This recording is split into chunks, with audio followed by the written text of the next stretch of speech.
Hello friends, welcome to our channel. Today we're going to take a look at another horrible case with you. The case of Mike Williams. Mike Williams was born on October 16, 1969 in Bradfordville, north of Tallahassee. He was the son of a bus driver and a kindergarten teacher. Family and friends called him Mike. Even though the family didn't have much money and Mike, along with his older brother, grew up living in a trailer, those were happy times. The parents cared about their son's future, and instead of building a house, they set aside money for the education of both boys, who themselves worked part-time at night in supermarkets. Mike enrolled in North Florida Christian High School, where he excelled. He became student council president, played soccer, and was active in the Key Club. At the age of 15, Mike started duck hunting as a hobby and met Denise Merrill. Denise was a cheerleader and council secretary, and they began dating. Friends thought they were a great couple. While still in high school, Mike became best friends with Brian Winchester, whom Denise had introduced him to. Brian later had a friend, Katie Thomas, and the two couples remained friends for the rest of Mike's life. After high school, Mike and Denise attended Florida State University, where they both majored in political science and urban planning. The lovers graduated together. Denise became a public accountant, and Mike became a real estate appraiser. Mike proved himself to be a dedicated and hard-working individual, consistently putting in 15-hour days, which led to rapid success in his career. In 1994, he married Denise, and around the same time, his friend Brian married Kathy. The four of them maintained a close and supportive relationship. Mike loved his wife deeply and was determined to provide for their family to the best of his ability. He had boundless energy and was a high achiever. By the age of 31, Mike Williams had achieved significant success as a real estate appraiser, earning a substantial annual income of nearly $200,000. This allowed the couple to purchase a comfortable home in an upscale neighborhood on the east side of town, and in 1999, they welcomed a daughter into their family. Although Mike was prudent, he had a tendency to engage in risky activities, which prompted his friends to warn Denise about them. To ensure his family's financial security, Mike sought the advice of his trusted friend Brian, who worked as an insurance agent. Brian sold Mike 2 life insurance policies, one worth $250,000 and another worth $500, providing financial protection for his loved ones in the event of an unforeseen disaster. In 2000, Mike's father died, which had a profound impact on Mike. To ensure his family's financial security, Mike turned to his friend Brian for help. Brian assisted Mike in getting a $1 million life insurance policy, adding to an existing policy and bringing the total coverage to nearly $2 million, just 6 months before Mike vanished. On December 16, 2000, their 6th wedding anniversary, Mike woke up early to go duck hunting on Lake Seminole, a large reservoir connected to the Apalachicola River. Denise and their daughter stayed at home, expecting Mike to return that day so they could celebrate their anniversary with a planned night out in Apalachicola, a small town on the bayou. However, Mike didn't come back, prompting Denise to become worried and call her father. Her father then contacted Mike's best friend, Brian Winchester. Brian and his father drove to Lake Seminole, where they found Mike's Ford Bronco parked near the boat dock, but Mike was missing. The search for Mike began, and after a few hours, a helicopter pilot located the boat drifting approximately 225 feet away from the boat ramp. Notably, Mike's shotgun was still in its case on board, indicating that he was never able to use it. This discovery led to a shift in the operation from a rescue mission to a recovery effort. Locals familiar with the area informed the search team that the location was previously an orchard, known as Stump Field, due to the numerous stumps both above and below the water level, which made navigating motorized boats through the area hazardous. The search team formulated a theory about what might have happened to Mike. He might have collided with a stump while operating his boat, fallen into the water, and become trapped, with his boots filling with water and ultimately causing him to drown. Several agencies, including a dive team from Montgomery, Alabama, and the Jackson County Sheriff's Office, participated in the search for Mike. Although they made an extensive and systematic effort, they did not find any signs of him. After a week, the search operation shifted its focus to a body recovery effort. Search teams used probe poles to scan the lake bottom and brought in dogs to assist. 10 days into the search, volunteers found a camouflage-patterned hunting hat, but it could not be confirmed as belonging to Mike. The Florida Fish and Wildlife Conservation Agency suggested that Mike might have been attacked by alligators, which could explain why his body was never found, given the lake's known alligator population. The Florida Department of Law Enforcement did not find any evidence of a violent death and supported this theory. The search was finally called off after 5 weeks. The day after the authorities gave up searching for Mike, Denise put together a memorial service to pay tribute to him. While it appeared to everyone that Denise had come to terms with losing her husband, Mike's mother was still grappling with the loss. 6 months down the line, in June 2001, a fisherman stumbled upon a sinister find: a pair of boots bobbing on the lake's surface. This prompted a team of divers to scour the lake, and they fished out a lightweight hunting jacket and flashlight from the depths. When they examined the jacket, they found a hunting license with Mike Williams' name and signature tucked away in one of its pockets. The discovery of the hunting jacket and boots raised many questions about Mike Williams' disappearance. The fact that neither item showed signs of an alligator attack and appeared to have been recently placed in the water rather than having been there for 6 months was suspicious. The boots, for example, were not slimy, and the flashlight still worked. Despite these inconsistencies, a week later, Denise's attorney requested that the court declare Mike Williams dead, citing the discovery of his belongings as evidence. The attorney suggested that alligators and other aquatic life had likely consumed his body whole. The court granted the motion, and the death certificate was issued, stating that Mike died on December 16, 2000, due to accidental drowning while duck hunting on Lake Seminole. However, Cheryl Williams, Mike's mother, refused to accept this conclusion and continued to search for her son. Her efforts caused tension with her former sister-in-law, Denise, who demanded that she stop searching and accept reality. Cheryl's persistence eventually led to a strained relationship between the two women, and Denise followed through on her threat. Undeterred, Cheryl spent the next 3 years fighting to have Mike's disappearance investigated. She made numerous phone calls, posted signs, wrote to the governor, compiled a book of evidence, and contacted reporters. Her persistence finally paid off when she convinced an alligator expert, Matthew Oresco, to get involved. Oresco explained that alligators don't feed during the cold winter months, and that there would always be forensic evidence left behind after an alligator kill. After 3 years, Cheryl Williams finally persuaded law enforcement to abandon the alligator attack theory and launch an official investigation into her son Mike's disappearance. The case was reopened based on newly uncovered facts about alligators' eating habits and evidence gathered from interviews and official data.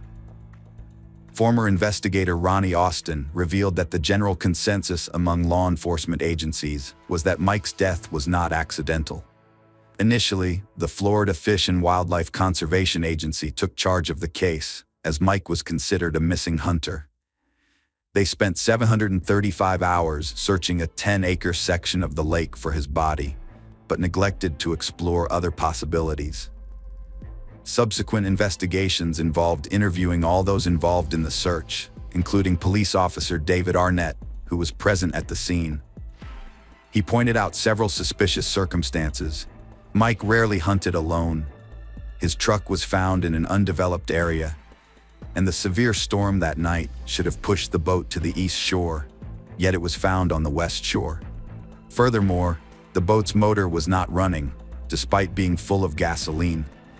If Mike had fallen out of the boat while driving, it would have continued to float in circles until it ran out of gas. Unfortunately, law enforcement realized too late that they were not dealing with a simple drowning. By then, the crime scene had already been compromised by numerous volunteers and searchers. A car that could have been a vital clue was taken by the family without proper verification, and potential witnesses were overlooked.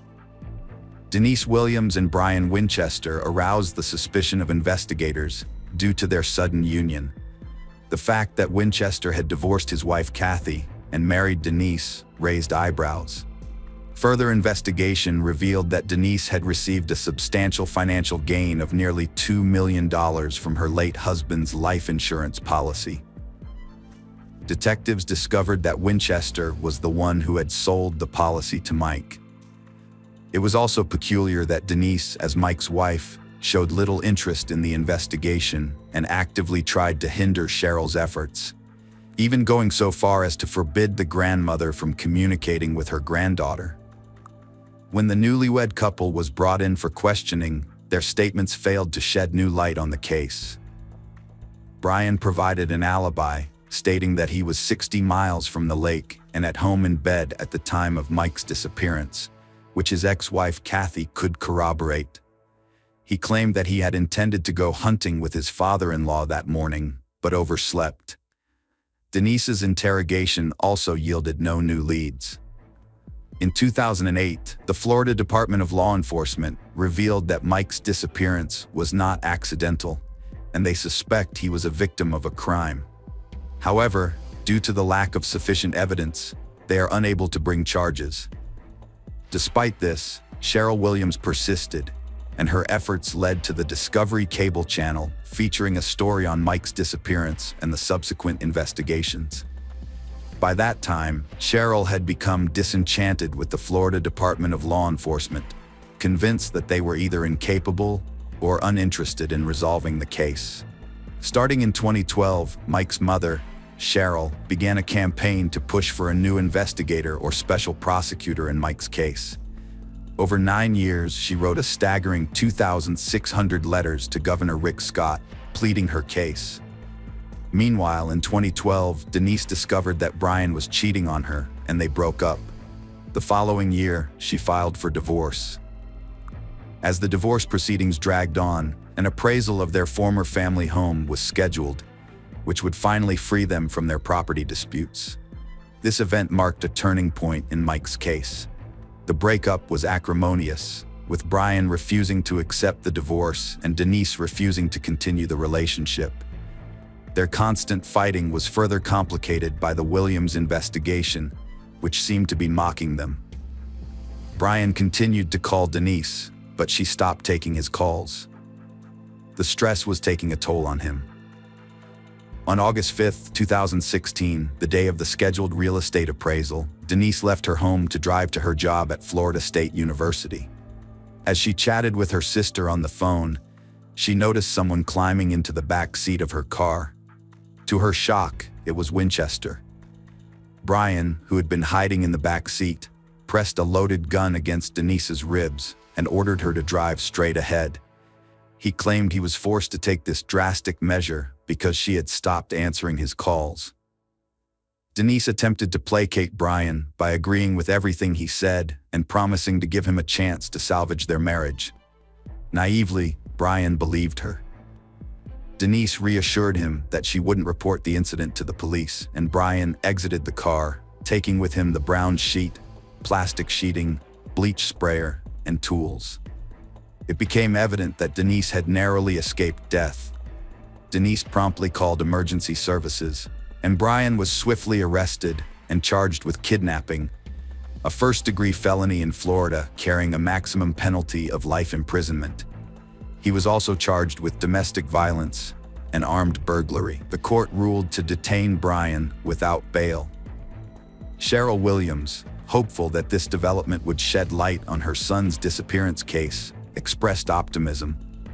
Denise told the New York Daily News that she thought Brian was motivated by their wealth and prayed that he would reveal the truth.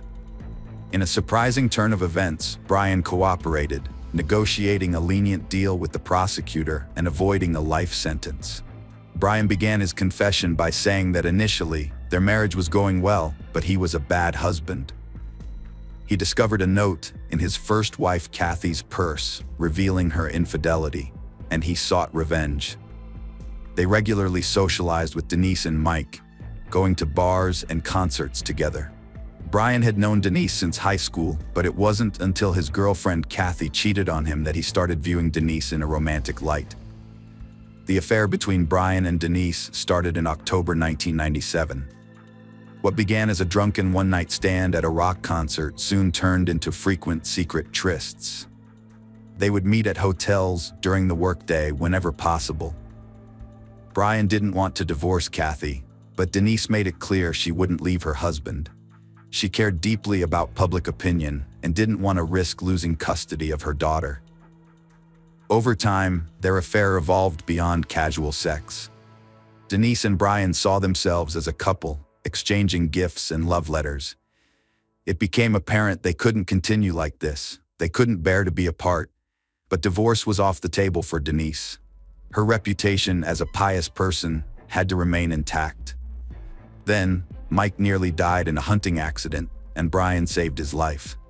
Denise saw an opportunity to escape her predicament. After making a deal with the prosecutor, Brian will disclose that the year 2000 sparked discussions about Mike and Kathy's death. According to Brian, Denise had wanted to deflect responsibility, placing the blame solely on him and not herself. She had preferred a scenario in which their deaths would be viewed as an accident rather than a murder, thereby allowing her to convince herself that their fate was in God's hands, which would enable her to live with the consequences. After considering various options, Brian and Denise chose to stage a boating accident. They planned the murder to coincide with the maximum payout on Mike's life insurance policy, which was set to expire at the end of December 2000. The plan was in place. Brian invited Mike on a hunting trip, claiming he'd found an ideal spot on Lake Seminole's shores.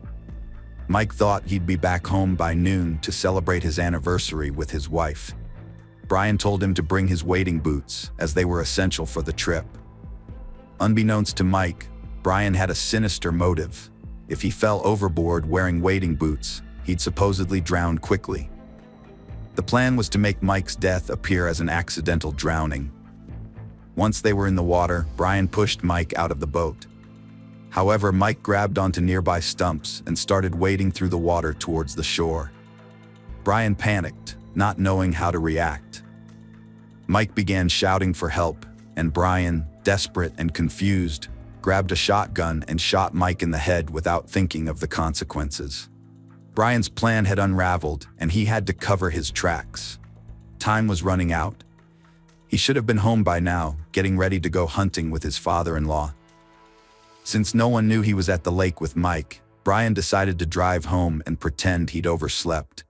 He hoped Kathy would still be asleep. Brian entered the house as quietly as possible. Kathy was asleep, and his phone was on the floor. He went to bed, then called his father-in-law to apologize. Next, Brian created an alibi for himself before hiding the body. Denise was unaware that Brian had shot Mike in the head and buried him. Brian tried to confess, but Denise didn't want to hear it. For her, it was enough that her husband was gone. She preferred to believe that God had prevented Mike from swimming out and let him drown, as Brian had suggested. They promised each other to keep the secret. Denise and Brian rationalized the killing, claiming that Mike's presence made it impossible for them to live together. They downplayed the role of money, saying it was just an added bonus. Brian testified in court that investigators had discovered he had planted a hat, boots, flashlight, and license as part of a ruse. His aim was twofold. First, to deter searchers from abandoning the lake, and later, to provide justification for declaring Mike dead, thereby allowing Denise to collect insurance benefits. Impressively, they managed to expedite the typically 5-year recognition process to just 7 months, securing not only Social Security benefits, but also other advantages. As a result, Denise received approximately $2 million on May 8, 2018. Denise Williams faced charges of first-degree murder, conspiracy to commit murder, and being an accessory to a felony, all of which carried a life sentence. Despite pleading not guilty to all 3 charges, Denise was sentenced to life imprisonment in February 2019. 5 months later, Mike and Denise's daughter Ansley inherited all of her late father's assets and the insurance money that had been owed to Denise. Denise Williams appealed her conviction and life sentence. Her attorney argued before Florida's First District Court of Appeal that there was no evidence to implicate her in the actual murder. In November 2020, the murder conviction was overturned, although the 30-year sentence for conspiracy to commit murder was upheld. Denise is currently being held at the Florida Women's Reception Center and will be 78 years old upon her release. Brian Winchester is currently serving the remainder of his sentence at Madison Correctional Institute in Florida, with a scheduled release date of July 30th, 2036, at which point he will be 67 years old. Ansley, the daughter of Mike and Denise, firmly believes her mother is innocent and attributes responsibility to Brian Winchester. While refusing to discuss the case or her personal life with the media, Ansley remains estranged from her uncle, Nick, and grandmother, Cheryl, who are distressed by their inability to connect with her. Cheryl deeply regrets having lost both her son and her granddaughter. Hello friends, welcome to our channel. Today we're going to take a look at another horrible case with you, the case of Cherie Miller. Bruce and Cherie were both born and raised in Flint, Michigan, a city that was once a thriving hub of the Midwest auto industry, but had since fallen on hard times. Cherie Peck Keithley Miller was born on October 13, 1971, and by her own account, she had a deeply troubled childhood. Without a father figure in her life, Cherie grew up in a trailer with her mother, who struggled with addiction and had a string of unstable relationships with men. These men often abused Cherie, starting when she was just 3 or 4 years old. By the time she was 16, Cherie was on her own, and at 17 she got married, became pregnant, and had a child. However, the marriage didn't last, and she remarried and divorced again. Her second husband, Tribby, was convicted of second-degree child abuse after brutally assaulting his own child, causing multiple skull fractures. Tribby was also accused of abusing Cherie's 6-year-old daughter, but he was acquitted due to lack of evidence. Cherie seemed to have a pattern of attracting the wrong kind of men, always searching for someone who could provide her with financial security and emotional stability. By the time she was 26, Cherie found herself a single mother of 3, working multiple jobs to make ends meet, including a position at a nursing home and selling Mary Kay cosmetics. While she wasn't a conventional beauty, Cherie was charismatic and attractive. In 1997, she took a job as an accountant at B&A Auto Salvage, a company owned by 47-year-old Bruce Miller. At this point, Cherie saw Bruce as the kind of stable, successful partner who could finally provide her with the comfort and security she had always been missing. Bruce Leroy Miller was born on July 26, 1951. In his younger years, he worked at General Motors, a common career path for many Flint residents. After leaving GM, Bruce went on to own and operate an auto junkyard, where he would accept old cars and resell their parts. Bruce had 3 marriages and enjoyed activities such as racing and socializing. He was known for his generosity and openness. Initially, Bruce showed no romantic interest in Cherie Keithley, his new employee, but rather offered her support as a single mother facing difficult circumstances.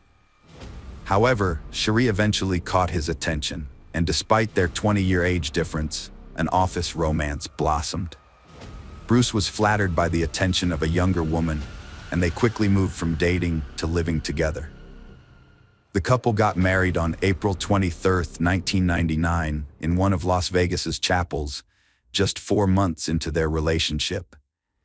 After the wedding, Cherie and her children moved in with Bruce, providing her with the stability she had long sought. Bruce's brother, Chuck Miller, revealed on the TV show Snapped that Cherie often praised Bruce, saying he was the best thing that had ever happened to her, as he provided her with a normal life and the means to make her happy. Chuck's wife, Judy, added that Bruce was smitten with the young, attractive blonde, whom he considered the perfect wife. While friends voiced concerns about Cherie's excessive spending habits, which went beyond her means, Bruce chose to ignore it. Cherie would later admit that she had been trying to fill a constant void by instantly maxing out her credit cards and spending all the cash she could find. Despite her friends' misgivings, Bruce remained unconcerned about his wife's spending habits. Cherie, a hard worker, had a job as a Mary Kay cosmetic saleswoman, allowing her to sell products to customers at home or while traveling across the country to manage her accounts. In fact, Bruce even bought her a computer to support her work. The turning point came with this purchase. In 1999, Cherie Miller stumbled upon adult chat rooms while using her home computer to research a vacation destination. At the time, social networking didn't exist, and text messaging was not common. Instead, people connected with each other in online chat rooms, some of which were adult in nature and allowed users to flirt anonymously, share fantasies, and engage in virtual romances. According to friends, Bruce was aware of his wife's online flirting, but didn't see it as a problem. He loved his wife, was happily married, and planned to adopt her children. He preferred to trust her rather than letting suspicions overshadow their family life. Cherie soon became comfortable in the virtual world and began regularly logging into chat rooms, sharing her deepest sexual fantasies with strangers under various aliases. Detective Kevin Shanlian, who investigated the murder case, testified that Cherie had at least 25 different aliases. In 2016, Cherie admitted that she was glued to the computer. She explained that Bruce worked at the store and had his own business, so he was often away. Cherie spent hours flirting online, driven by a need to control everything. She obsessively controlled people who trusted her, treating every man and every relationship like a new level in a video game, each one more challenging than the last. Among the men Cherie Miller met online was Jerry Cassidy, who used the pseudonym Rena Dudes.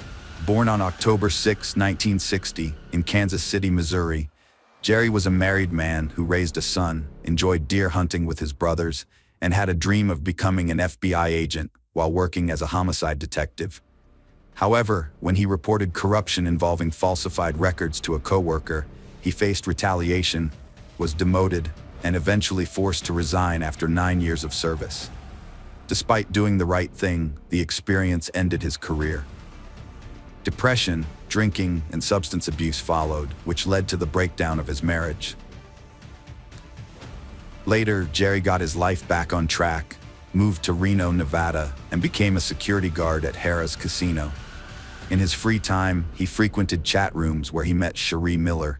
Their online correspondence turned passionate, and in July 1999, they met in person in Reno, where Cherie claimed to be attending a Mary Kay convention with a friend.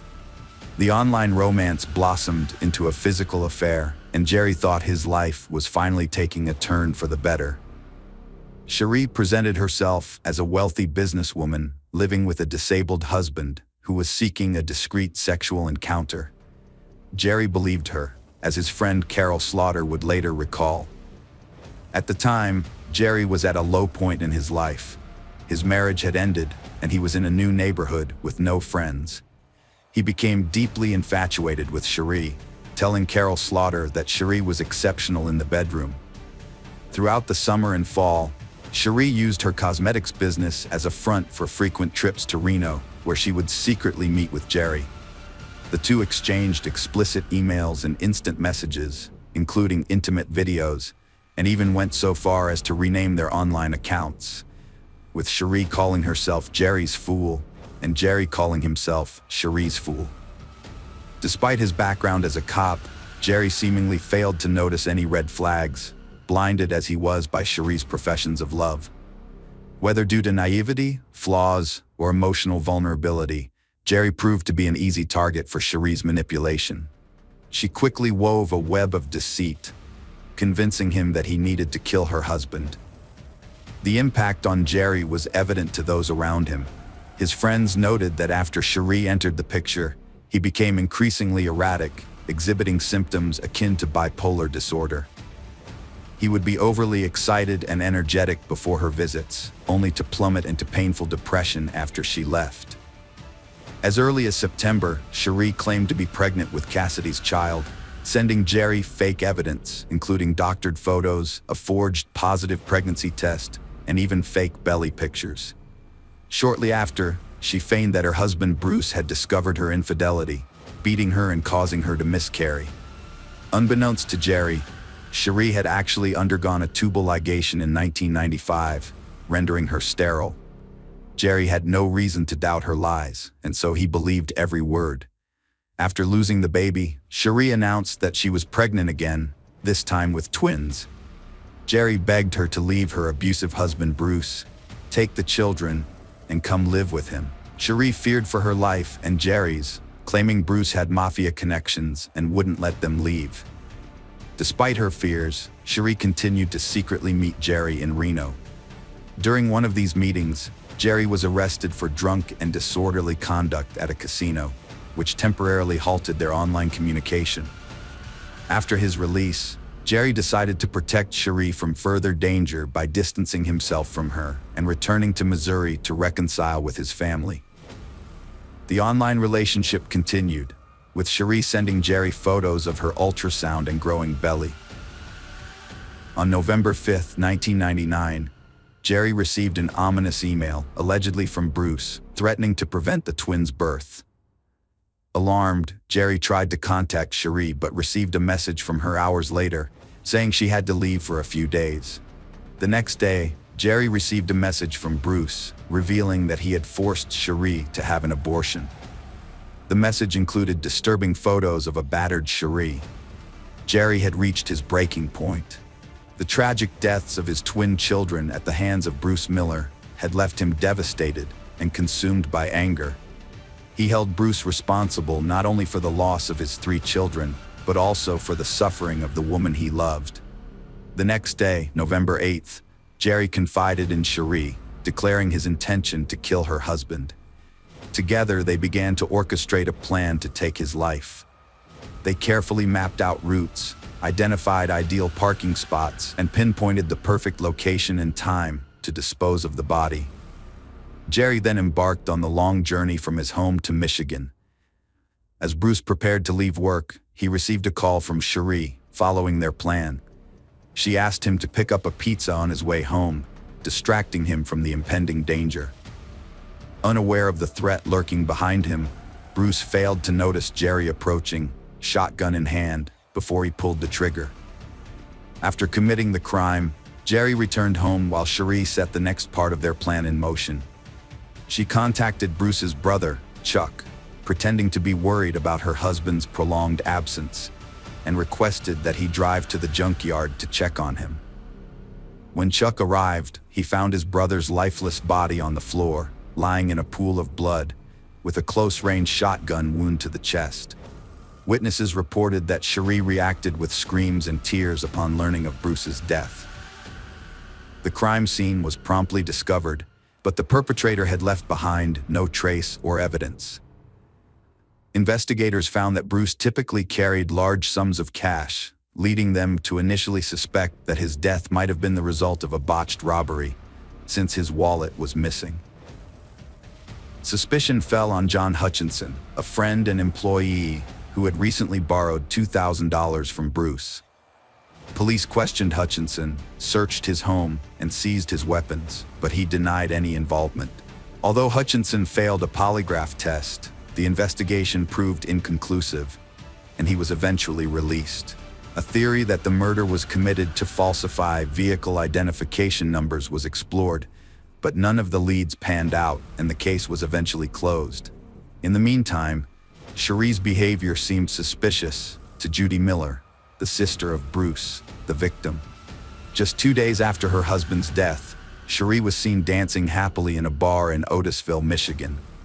2 weeks later, she had already started dating a local delivery boy named Jeff Foster, not Jerry Cassidy, her supposed lover.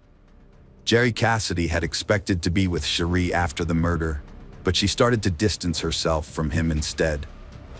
A month after the murder, Cherie moved her new boyfriend into her house and cut ties with Jerry. leaving him heartbroken. It was likely at this point that Jerry realized he had murdered an innocent man due to Cherie's manipulation, and feelings of guilt overwhelmed him. He transformed from Cherie's lover to an investigator and discovered that all the accusations were fabricated by Cherie herself. On February 11, 2000, Jerry took his own life in his apartment in Odessa, Missouri, using a .22 caliber rifle. His body was discovered in a chair with an open Bible on his lap. The Bible was open to Matthew 5, which contains the passage, "Thou shalt not kill, and whosoever shall kill shall be liable to judgment." It seemed that Jerry had judged himself, confessed his guilt, and taken his own life as punishment. Cassidy's mother revealed in an interview a few days after the body was removed that while cleaning the apartment, family members found a briefcase containing 3 suicide notes and an envelope attached to the outside. Jerry's motive was revenge against the woman who had broken his heart. In his confession, the former detective explained that he had killed Bruce Miller because he believed at the time that Bruce had abused Cherie and was responsible for the deaths of his 3 children. However, the letter also revealed that Cherie Miller had lied to Jerry about Bruce's behavior. On February 22, 2000, police arrested Cherie Miller as she arrived at the airport with her boyfriend, Jeff Foster, after a trip to Reno. She was charged with second-degree murder and conspiracy to commit murder. Prosecutors believed that Cherie was a skilled manipulator who had convinced Jerry to kill her husband under false pretenses. Despite the evidence against her, Cherie maintained her innocence to her deceased husband's family. On December 12, 2000, the trial of Cherie Miller began in the state of Michigan, generating widespread national attention due to the unusual nature of the internet-related crime. The public's interest was exceptionally high. The prosecution presented thousands of messages exchanged between Cherie and Jerry, revealing the numerous lies she had told. Cherie claimed she had undergone a fallopian tube ligation years prior, and therefore could not be pregnant with Jerry's children, and that she had never been abused. However, the prosecution alleged that Cherie wanted her husband Bruce dead for financial gain, as a divorce would not have provided her with sufficient money.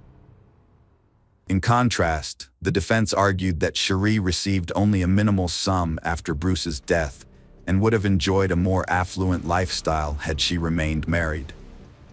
The defense also suggested that Jerry Cassidy was seeking revenge as a spurned lover and had fabricated evidence against Cherie. Cherie told the jury that her online sexual communications with Jerry were merely a fantasy, and that she had lied about her pregnancy to help him cope with depression and about the abuse to deter him from contacting her. Cherie vehemently denied writing the messages that described the crime, implying that Jerry had forged them using his expertise as a homicide detective. However, the police discovered evidence of the messages on Cherie's computer. The online correspondence played a crucial role in the trial. Miller was convicted on December 22nd, receiving a life sentence for murder and 54 to 81 years for conspiracy. In 2007, while incarcerated, she was diagnosed with post-traumatic stress disorder and other mental health issues. Miller began treatment and filed an appeal, even getting married for the 4th time.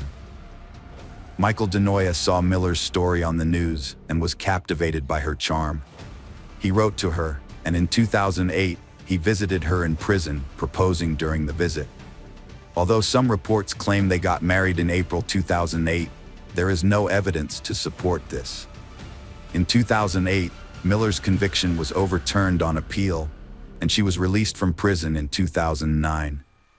A federal judge ruled that Jerry's suicide letter should not have been considered evidence, as Cassidy was deceased and the defense could not cross-examine him. The judge ordered a new trial and released Miller on bail. In 2012, Cherie was returned to jail to resume serving her original sentence, following a court ruling that re-evaluated the admissibility of the suicide letter. Having spent 3 years outside, Cherie continued to proclaim her innocence. In 2016, Cherie Miller unexpectedly confessed to her role in her husband's death in a 4-page letter to a judge.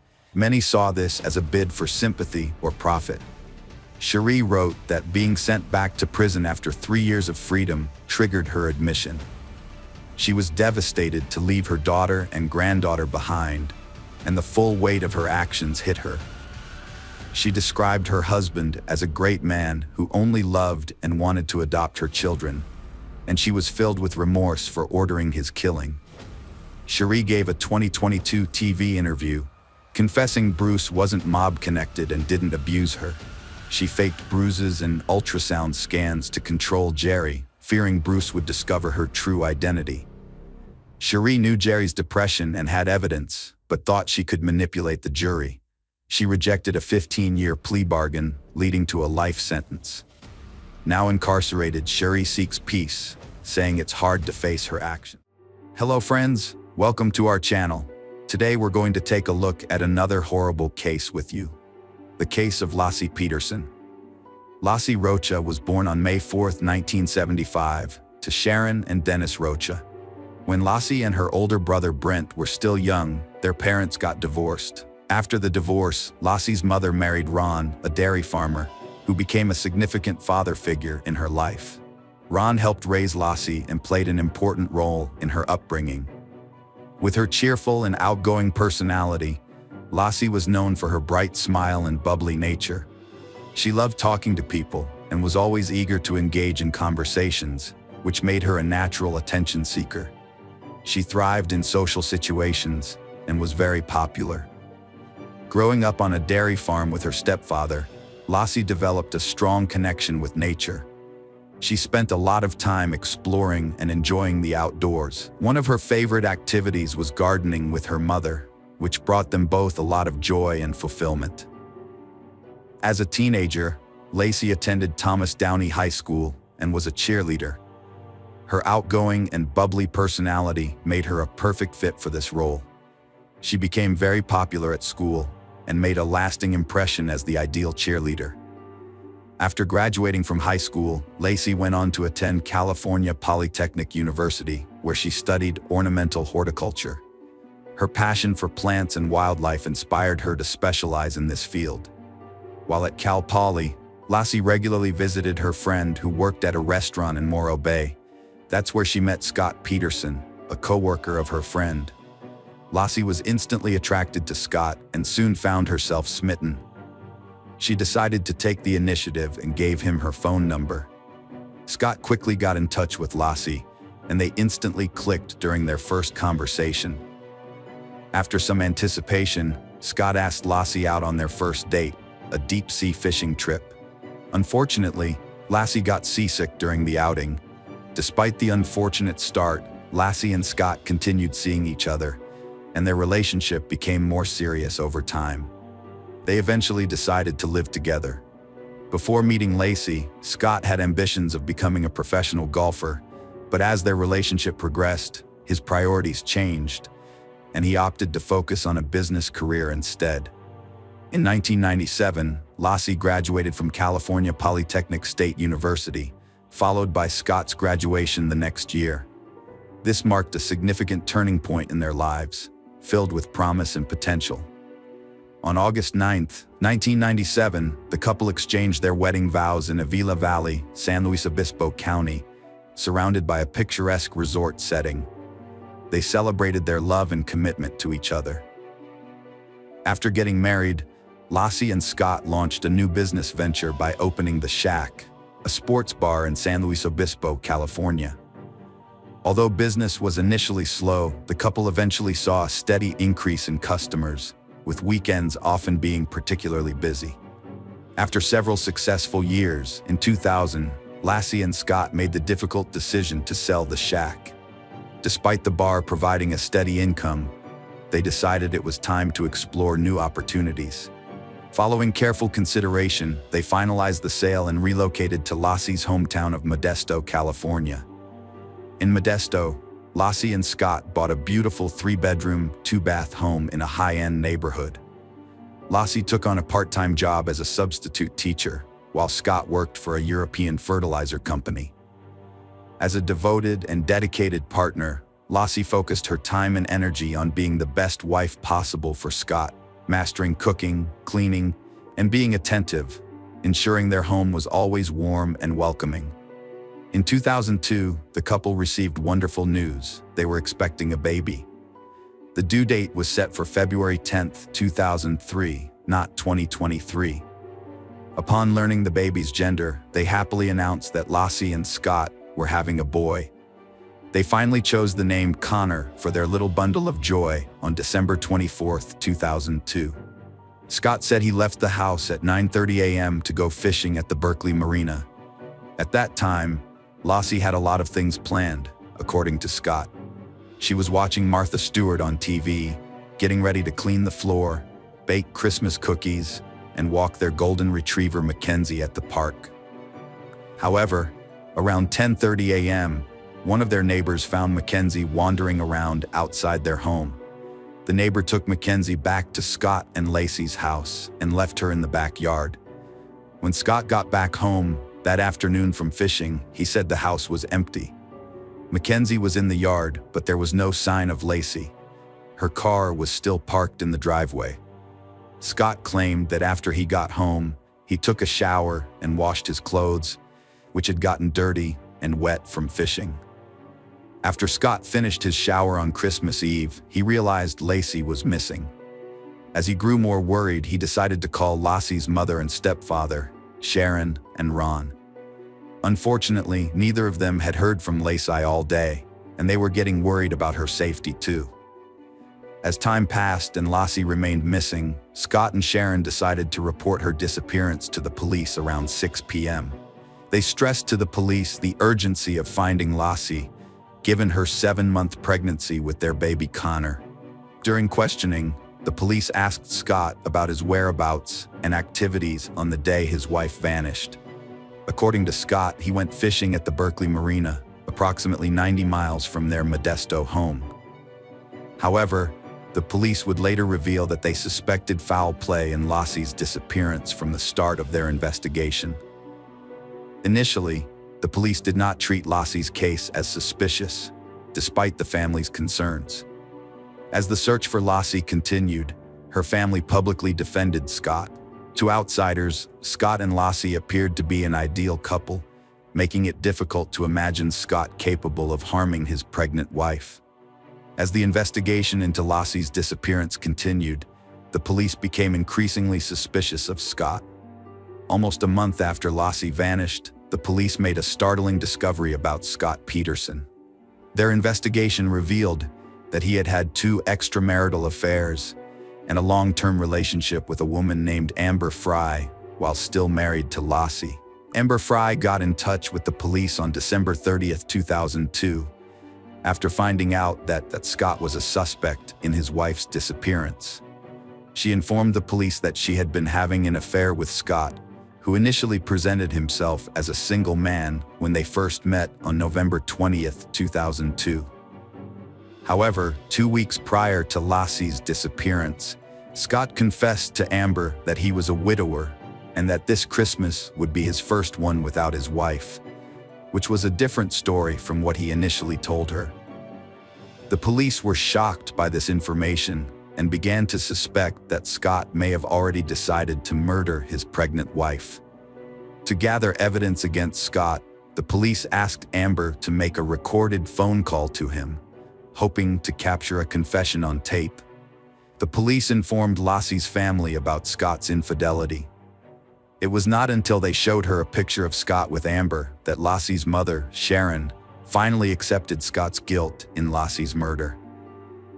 Lacey's family stopped supporting Scott in the search for her after learning of his affairs. The massive search effort involved multiple resources and over 900 volunteers. At a press conference, a police officer doubted she left voluntarily on December 24th. The media frenzy focused on the story of a devoted wife and daughter vanishing on Christmas Eve. After Lassie disappeared on December 24, 2002, a $25,000 reward was initially offered for information leading to her safe return. As time passed with no leads, The reward was increased to $500,000 to raise awareness and gather more information. Posters of Lassie were displayed prominently in Modesto, California, and a website was created by one of her friend's husbands to spread the news. Months later, on April 13, 2003, a couple walking their dog in the Richmond's Point Isabel Regional Shoreline Park made a horrifying discovery. They found the decomposing body of a male infant. The next day, another person found the body of a pregnant woman on the east side of the bay shore, about a mile away from where the baby was found. On April 18, 2003, DNA tests confirmed that the bodies were indeed Lassie and her unborn son, Connor.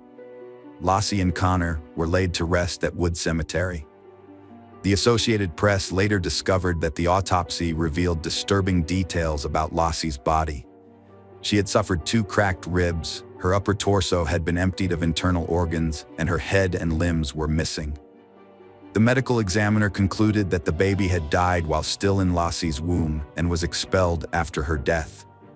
Furthermore, the autopsy found 1.5 loops of nylon tape around the baby's neck and a significant cut on its body.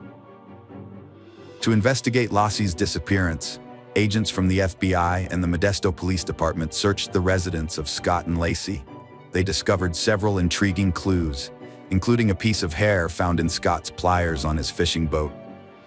A DNA sample from the hair matched Lacey.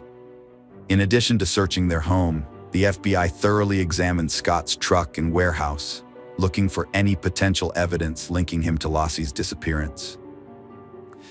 They also searched Scott's boat, where they found a homemade anchor. Scott claimed he made the anchor using a 90-pound bag of concrete to repair his driveway.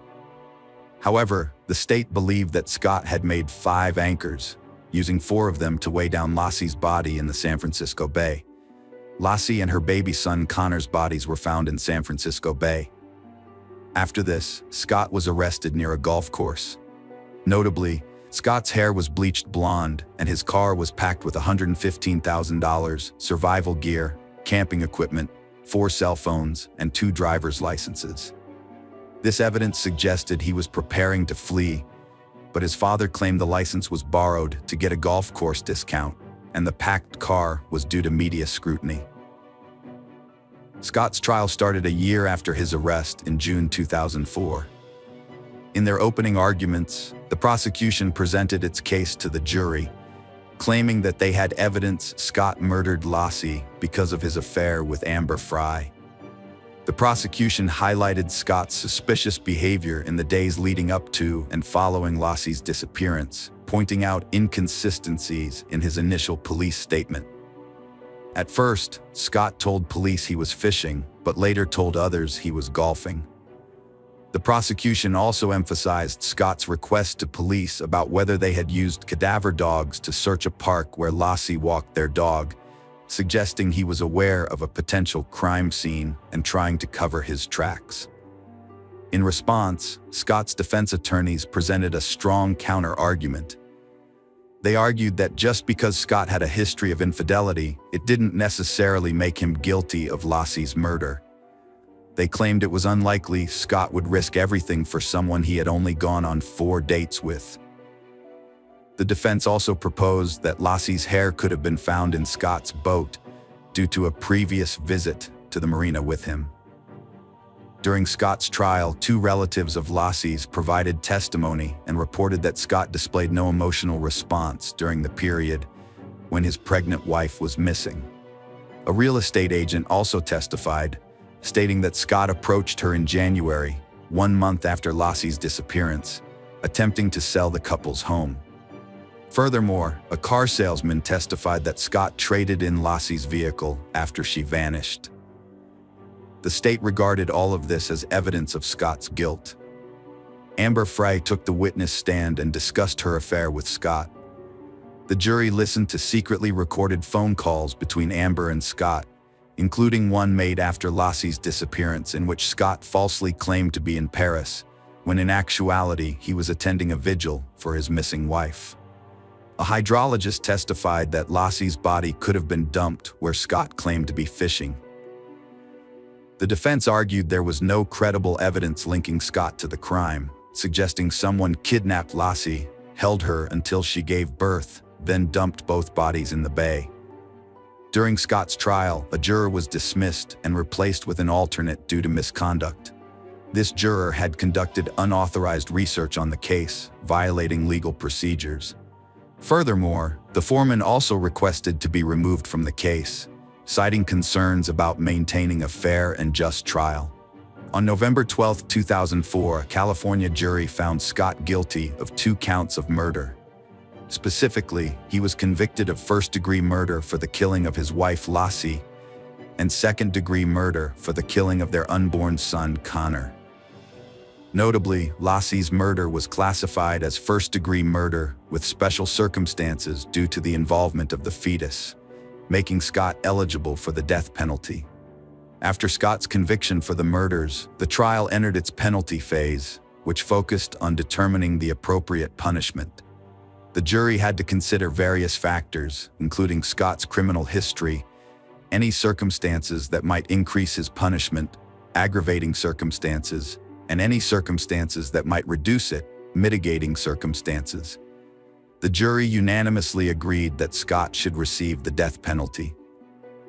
Following the jury's verdict, the judge reviewed the evidence and confirmed their decision. He noted that Lassie's murder was particularly cruel, uncaring, heartless, and callous, which justified the death penalty.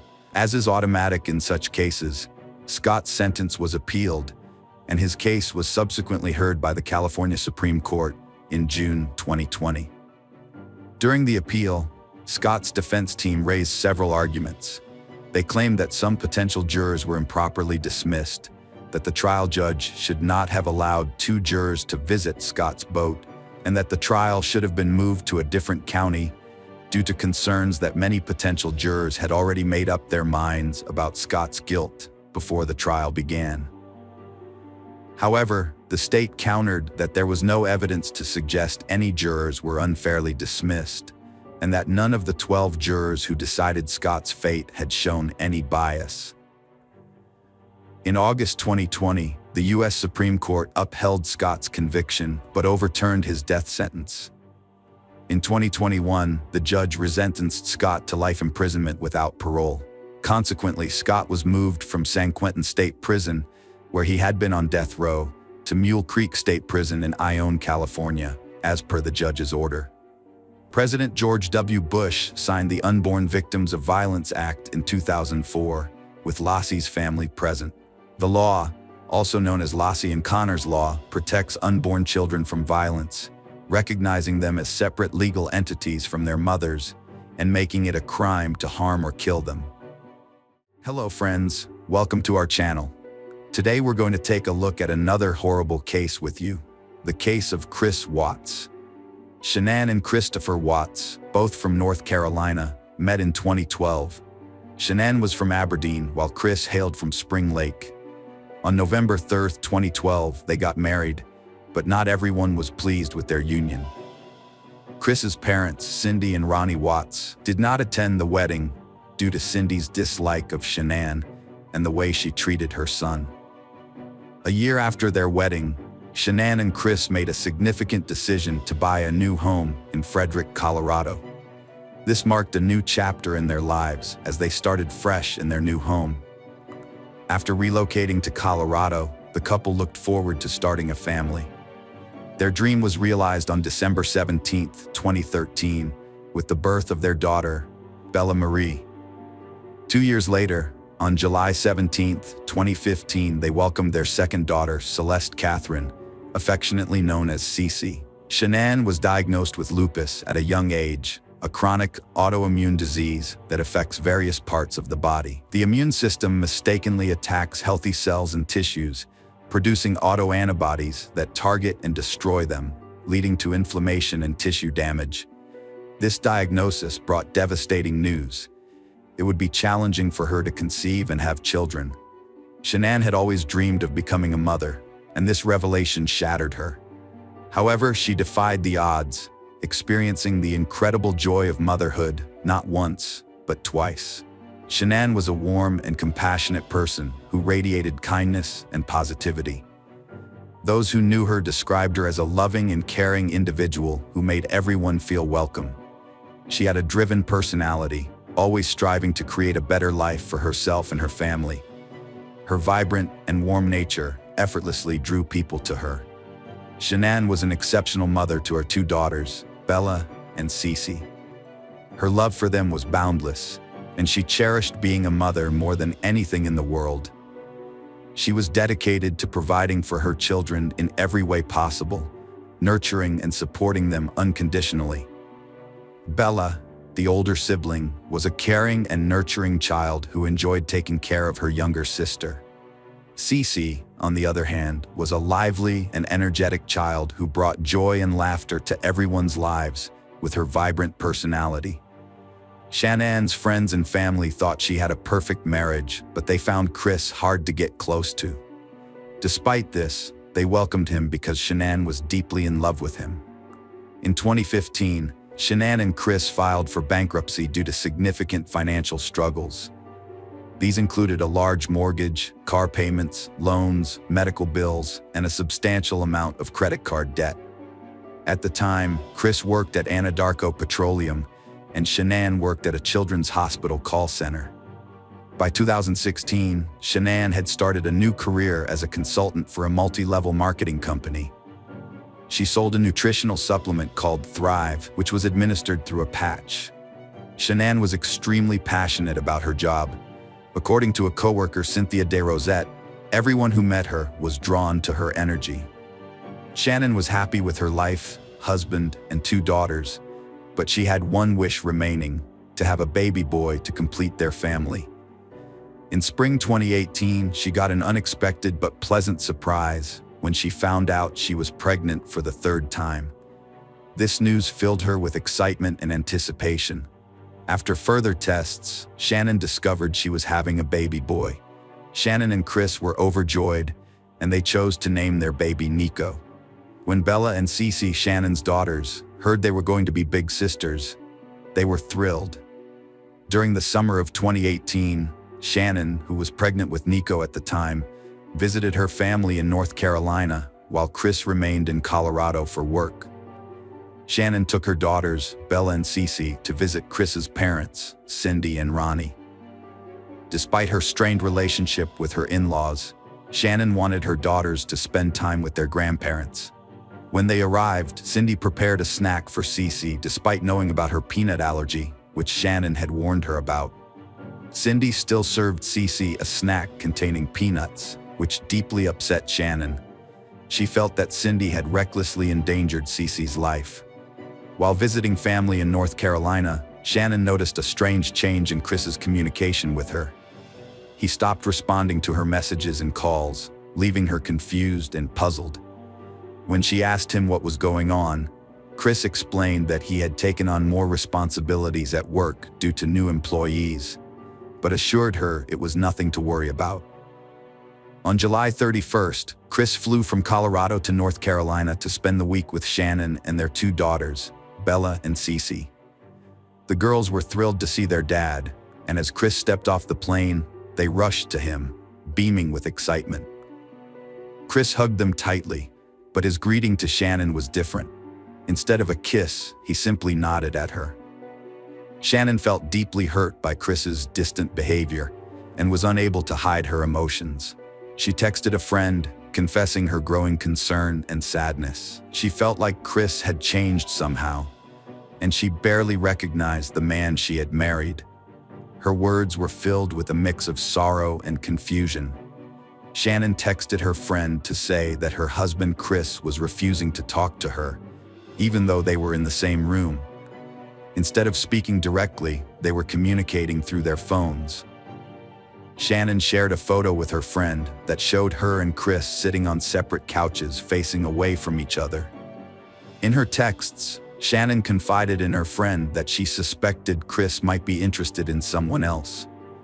Her friend was shocked and insisted that Chris would never do that, given how much he loved Shanann.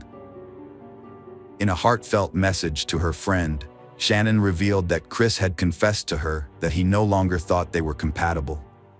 This revelation left Shannon stunned, as she had always believed their love was strong. Chris had made things even more difficult for Shannon by admitting that he had hoped getting her pregnant would change his feelings for her. But unfortunately, this didn't happen. Shannon was devastated to hear this, as she valued their relationship and believed their love was strong enough to overcome any obstacles.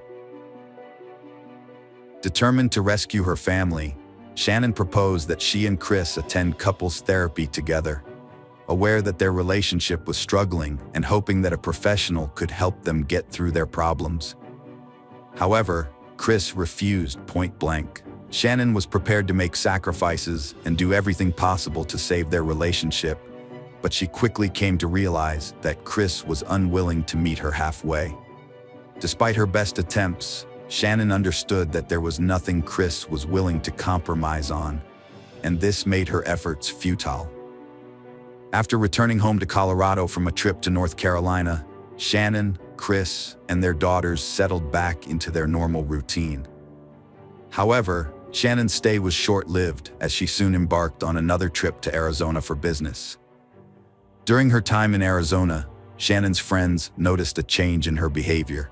Instead of being her usual cheerful self, she seemed confused, upset, and distressed. One evening in their hotel room, Shannon confided in her friends about her concerns.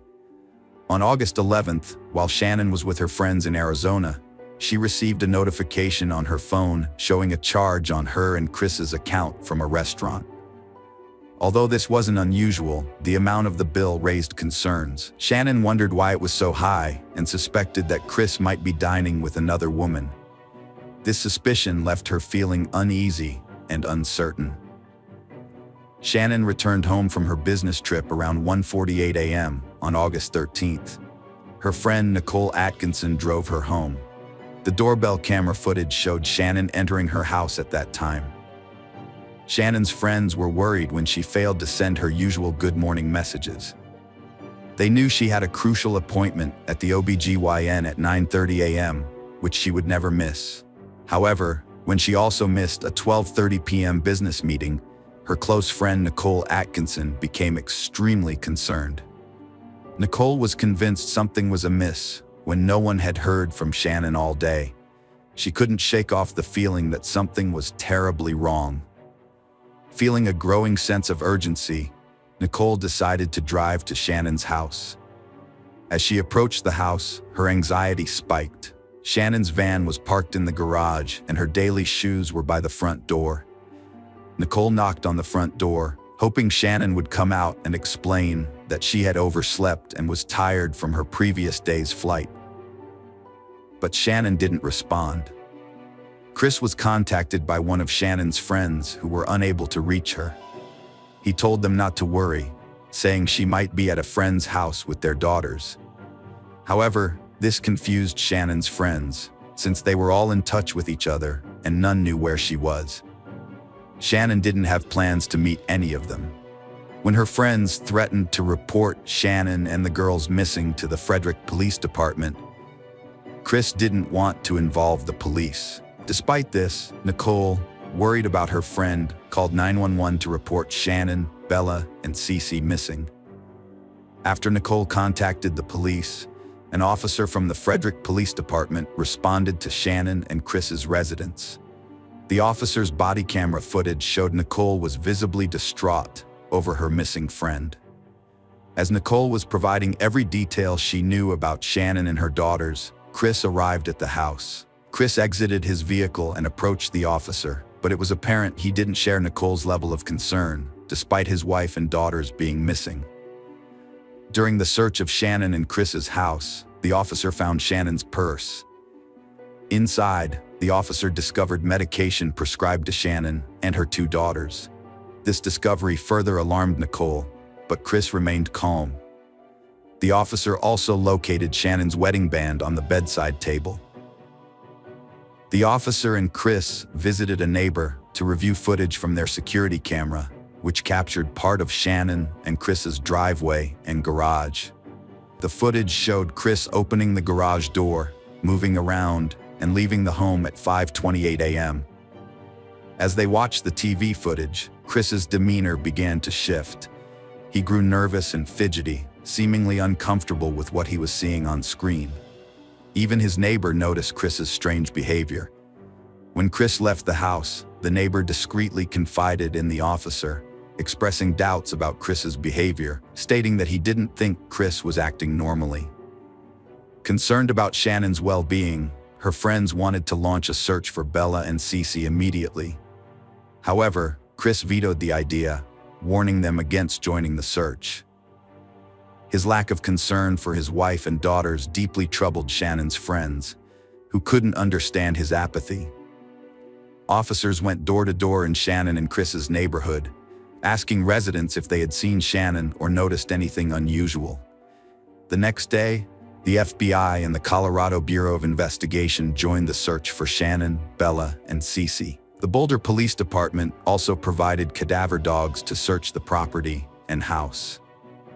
As officers searched the home, a handler commented that the house smelled of cleaning solutions and looked unusually clean, which raised suspicions. The presence of cleaning solutions suggested that someone might be trying to conceal evidence or clean up potential clues. Chris gave an interview outside his home while it was being searched, saying he and Shannon had an emotional conversation before she left, but no argument. He made a heartfelt plea for their return, but came across as aloof and unemotional, sparking suspicion. On August 14th, Special Agent Coder conducted an interview with Chris. During this interview, Chris shared his theory that Shannon might have taken the girls to a friend's house to relax and unwind given the situation. Meanwhile, the police station was flooded with tips about potential sightings of Shannon and the girls, including various photographs. However, when asked to identify any of the individuals in the photos as his missing wife and daughters, Chris was unable to do so. Agent Coder also inquired about Chris and Shannon's marriage.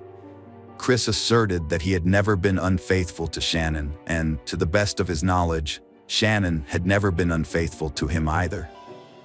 He explained that they were the kind of couple who would confide in each other if they ever felt the urge to stray. Throughout the interview, Agent Coder observed Chris's unusual behavior, specifically his frequent hand movements towards his neck. This caught Agent Coder's attention and sparked his suspicion, leading him to wonder if these movements might be indicative of something more significant. During the interview, Agent Coder stepped out briefly to share his suspicion with the other officers that Chris might have strangled Shannon. As more time passed without any sign of Shannon or her daughters, worry and despair deepened among their loved ones. Despite their growing doubts about Shannon's safety, they clung to the hope that Bella and Cece might still be alive. Chris was released from the police department after 3 hours of questioning. However, the authorities asked him to return the next day, August 15th, for a polygraph test, and he agreed. On August 15th, Chris picked up his father from the airport and drove to the Frederick Police Department. Tammy Lee from the Colorado Bureau of Investigation administered the polygraph test. During the test, Chris denied knowing Shannon's whereabouts and claimed he had no role in her disappearance. He didn't pass the test, leaving detectives convinced of his involvement in the disappearance and deaths of his wife and daughters. However, they still needed to persuade him to confess. The special agent, Tammy Lee, a highly skilled coder and polygraph expert, confronted Chris about his failed polygraph test results. Chris admitted that he had not physically harmed Shannon, but acknowledged that he had caused her emotional suffering. Additionally, he confessed to having an affair with a coworker named Nicole Kessinger. Chris expressed remorse for his infidelity, stating that he had never intended to engage in such behavior. However, he denied any involvement in the disappearance of his family. During the interview, Chris asked to speak with his father, Ronnie. The officers were initially hesitant, worried that allowing Ronnie into the room would prompt Chris to request legal representation. Despite their reservations, they allowed it, hoping Ronnie's presence might persuade Chris to confess. In the interrogation room, Chris confessed to killing Shannon, claiming he did it because she had supposedly harmed their daughters, Bella and Cece. However, Shannon's friends were certain Chris was lying, knowing that Shannon would never hurt her children, whom she loved deeply and was eager to welcome her new son, Nico. Chris admitted to burying Shannon's body in a shallow grave at one of his work sites and disposing of his daughters' bodies in oil tanks. Despite being arrested and taken into custody, he persisted in denying any harm to them. The detectives didn't believe for a second that Shannon had harmed her daughters. Chris pleaded guilty to avoid the death penalty and was sentenced to life in prison without parole. At the sentencing hearing, the judge made a bold statement about the heinous crime Chris had committed, calling it the most inhumane and vicious one he had encountered in his career, despite having dealt with thousands of cases. Years later, Chris confessed to murdering his wife Shannon in their bed. He had strangled her after she confronted him about his extramarital affair and threatened to take their daughters away. He then put her body in his truck and drove to his work site with their two daughters.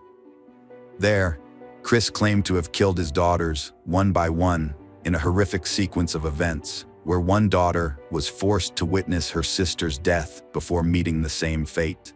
Hello friends, welcome to our channel. Today we're going to take a look at another horrible case with you. The case of Mary Catherine Higdon. Mary Catherine Higdon, born in 1994, was a lively child who spread joy wherever she went. Her infectious laughter and humor brought delight to those around her, often with her quick wit and impressive impersonations. She loved taking leisurely strolls around town with her pet frog perched on a shoestring, proudly showing it off to everyone.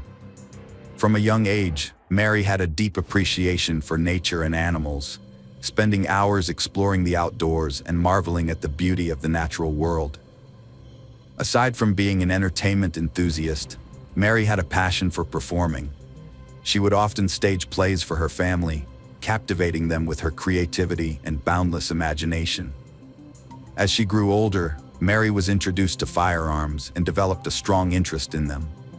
She learned the importance of handling guns responsibly, respecting their power and potential. Over time, her skills improved and she became an accomplished marksman with a growing passion for guns. Mary Catherine met her soulmate, Stephen Freeman, in high school.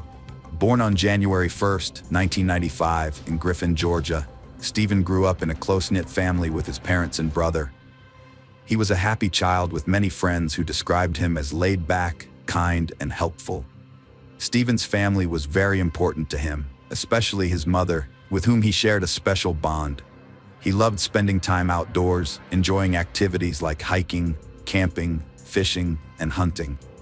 Mary Catherine and Stephen quickly formed a strong connection in high school, united by their shared passion for the outdoors. Their love for nature brought them together, and their relationship flourished as they explored the great outdoors, whether hiking, camping, fishing, or hunting. This connection served as the foundation of their deep and enduring relationship. Mary Catherine and Stephen's high school graduation marked the start of a new era in their lives as a couple. They decided to take their relationship to the next level by moving in together in a house in Griffin, Georgia. The couple was ecstatic about having their own space and starting a new life. Mary Catherine had become an integral part of Stephen's family, with his mother treating her like a daughter. She welcomed Mary Catherine into their family with open arms, and the couple felt grateful for her love and support. Every Sunday, Mary Catherine and Stephen would visit Stephen's parents for a big family dinner. This weekly tradition brought the family closer together and solidified Mary Catherine's place within it. Over time, Stephen's friends also grew to appreciate Mary Catherine. Initially, they had reservations about the couple's relationship, but as they spent more time together, they realized how well-suited the pair were. They admired how Mary Catherine brought happiness and joy into Stephen's life and shared his passion for the outdoors. Stephen, a metal worker, repaired roofs. His wife, Mary Catherine, had two jobs: part-time teacher's assistant and sales at a sporting goods store, where she learned gun safety from coworker Thomas Skinner. This complemented Stephen's passion for firearms as an avid hunter and target shooter with multiple guns, including a Glock 42 at home for protection. By summer 2018, Mary Catherine and Stephen had been in a 5-year relationship in Griffin, Georgia. Tragically, it came to an end on August 1st. That day, Mary Catherine made a frantic 911 call, screaming that she had accidentally shot Stephen. When police arrived at their apartment, they found Mary Catherine in a state of distress, crying and hyperventilating over Stephen's motionless body. Despite his still being alive with a chest wound, Mary Catherine was screaming that she couldn't lose him.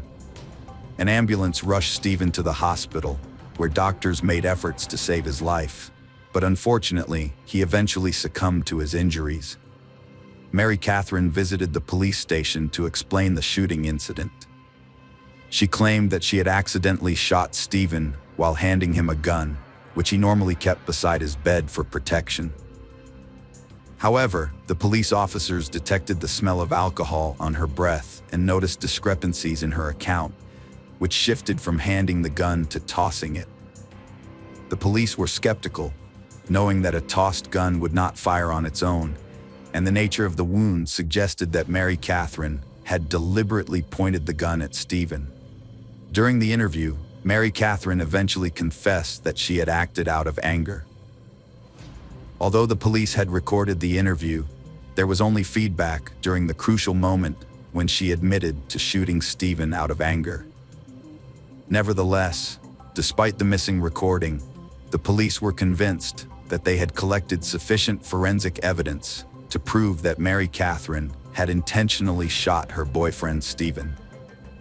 At the apartment of Mary Catherine and Stephen, police found evidence of a heated argument before Stephen was shot. Scattered food suggested a prior altercation.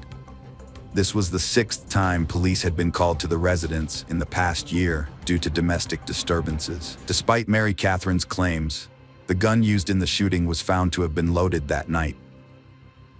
Traces of grease on the gun and magazine led the police to conclude that Mary Catherine, who was cooking dinner at the time, had loaded the weapon after shooting Stephen.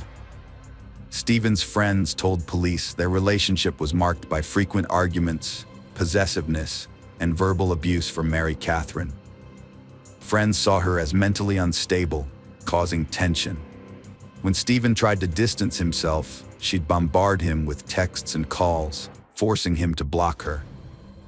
One friend revealed Mary Catherine pulled a gun on Stephen multiple times, but he didn't report it, fearing trouble for her. Stephen's friends were stunned when they learned that Mary Catherine had accidentally shot him, especially since they knew she was familiar with firearms.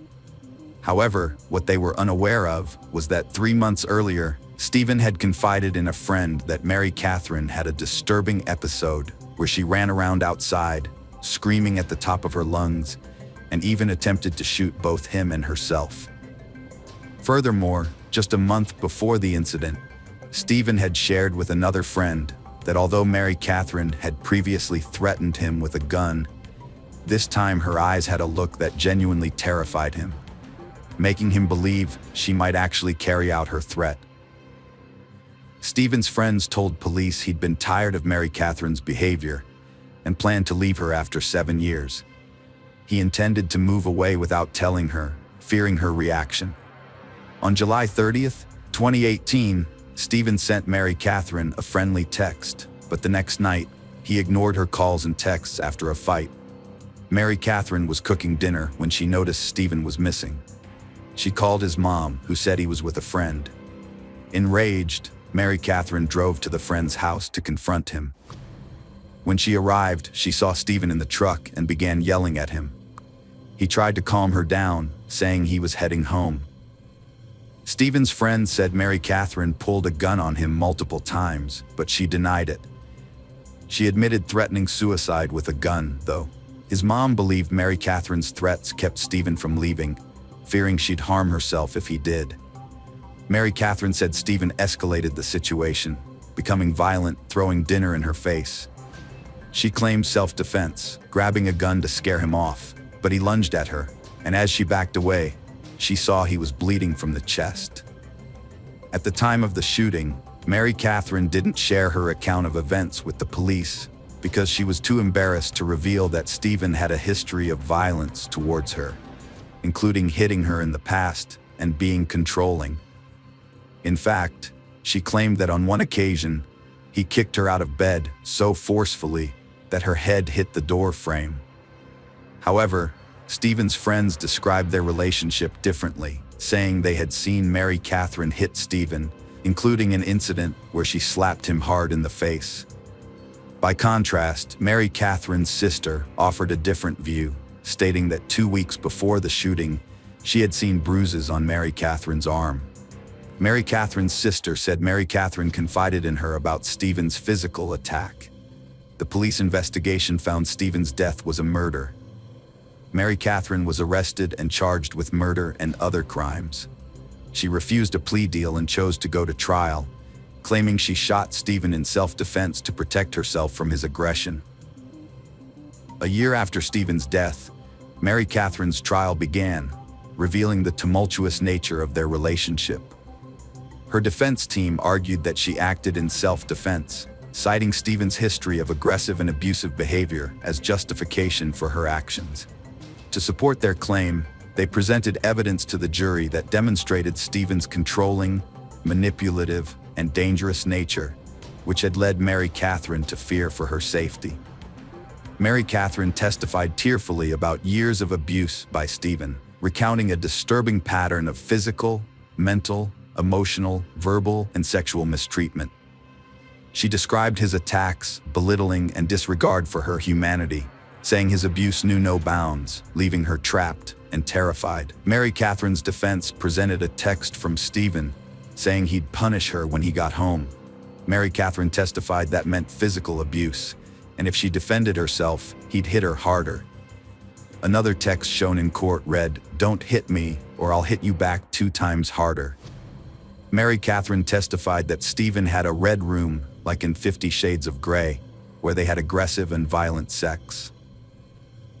She provided a text from Stephen saying, "You're going to the red room," to back her claim. Mary Catherine also alleged Stephen assaulted her twice, once after a Disney World trip, saying she felt uncomfortable with their increasingly aggressive sex and asked him to stop. But he intensified his efforts, claiming she owed him for gifts. The defense presented text messages from Stephen to support Mary Catherine's abuse claims. These messages were vulgar, threatening, and showed a pattern of verbal assaults. Over 60 pages of messages showcased Stephen's abuse, including one disturbing message where he held a dead fish, captioned, "This is you." Another message presented to the court was one from Stephen after Mary Catherine cheated on him, in which he wrote that he was going to wreck her for wrecking him. Furthermore, the defense alleged that Stephen had a drug and alcohol addiction that contributed to his violent outbursts. Mary Catherine said she broke up with Stephen, not the other way around. She claimed he got angry and threatened her, so she grabbed a gun in self-defense. Her last words to him before firing were, "Get out of my house." Stephen's friends and family disputed Mary Catherine's claims that he was violent and abusive, knowing him as friendly and caring. His mom denied knowledge of disturbing texts and threats, but claimed he only said hurtful things out of anger. Mary Catherine was questioned about not reporting Stephen's alleged abuse. The state also pointed out she searched for violent, explicit images online hours before the shooting, claiming she did it to please Stephen. The state argued she'd changed her story about the shooting at least 10 times since her initial interview. Evidence in court included a text from Stephen to Mary Catherine, saying she'd previously pointed a gun at him, and his friends testified about witnessing her abuse towards him, supporting the state's claim that she was violent towards him, not the other way around. Jurors deliberated for 4 hours before acquitting Mary Catherine of malice murder, felony murder, and lesser charges. Shocked family and friends expected a guilty verdict, but jurors later revealed they believed Mary Catherine intentionally killed Stephen. However, they couldn't prove it beyond a reasonable doubt due to lack of evidence, making it hard to distinguish murder from self-defense. Welcome to our channel. Today, we're going to take a look at another horrible case with you, the case of Alex Murdaugh. Richard Alexander Alex Murdaugh was born on May 27, 1968. His family, the Murdaughs, are a respected and well-connected family of lawyers who have dominated South Carolina's low-country legal system for over 100 years. 3 generations of Murdaughs served as district attorneys of the 14th Judicial Circuit from 1920 to 2006, but Alex's actions brought an end to their reign. The foundation of the family's later success was laid by Alex's great-grandfather, Randolph Murdaugh Sr., who founded the law firm Peters, Murdaugh, Parker, Eloth and Dietrich, PMPD. Over the decades, the Murdaughs' influence grew so substantial that the Hamptons became known as Murdaugh County. Alex pursued a law degree from the University of North Carolina, following in his family's footsteps. There, he met his future wife, Margaret Maggie Burrell, and they started dating in 1991. They got married 2 years later, on August 14, 1993, at the Second Presbyterian Church in South Carolina. Alex and Maggie had 2 sons, Richard Buster Murdaugh and Paul Murdaugh. Alex became a personal injury attorney with his family's firm PMPD, aiming to continue his family's legacy. However, unlike his predecessors, Alex misused the power and influence his family's firm provided, using it to conceal financial crimes, theft, and possibly even murder. For over a decade, his wrongdoing went unnoticed until his youngest son Paul was involved in a boating accident that resulted in a girl's death. Paul Murdaugh's boating accident, the latest in a series of suspicious deaths surrounding the Murdaugh family, has sparked speculation that these accidents might be part of a larger cover-up. The theory seems plausible, given the family's history and resources, especially considering how they handled Mallory Beach's death. On February 23, 2019, Paul Murdaugh drove the family boat to a party on Pucas Island. The 19-year-old, fresh out of high school, was accompanied by his girlfriend Morgan Dowie, Anthony Cook, Mallory Beach, and Miley Allman. They were looking forward to an unsupervised night of fun, starting with a house party and an oyster roast on the island. To ensure a fun night, Paul used his older brother's identity card to buy beer and hard liquor. The group departed from the Murdaugh River House around 7 p.m. By midnight, they were ready for more fun, so Paul suggested driving the boat to downtown Beaufort, where he and Connor had a few more drinks. At around 1 a.m., they headed back to the boat. As they walked back, a surveillance camera caught a tender moment between Anthony and Mallory. By this time, Paul had drunk a lot of alcohol, and according to the other passengers, he began acting strangely around 1:15 a.m.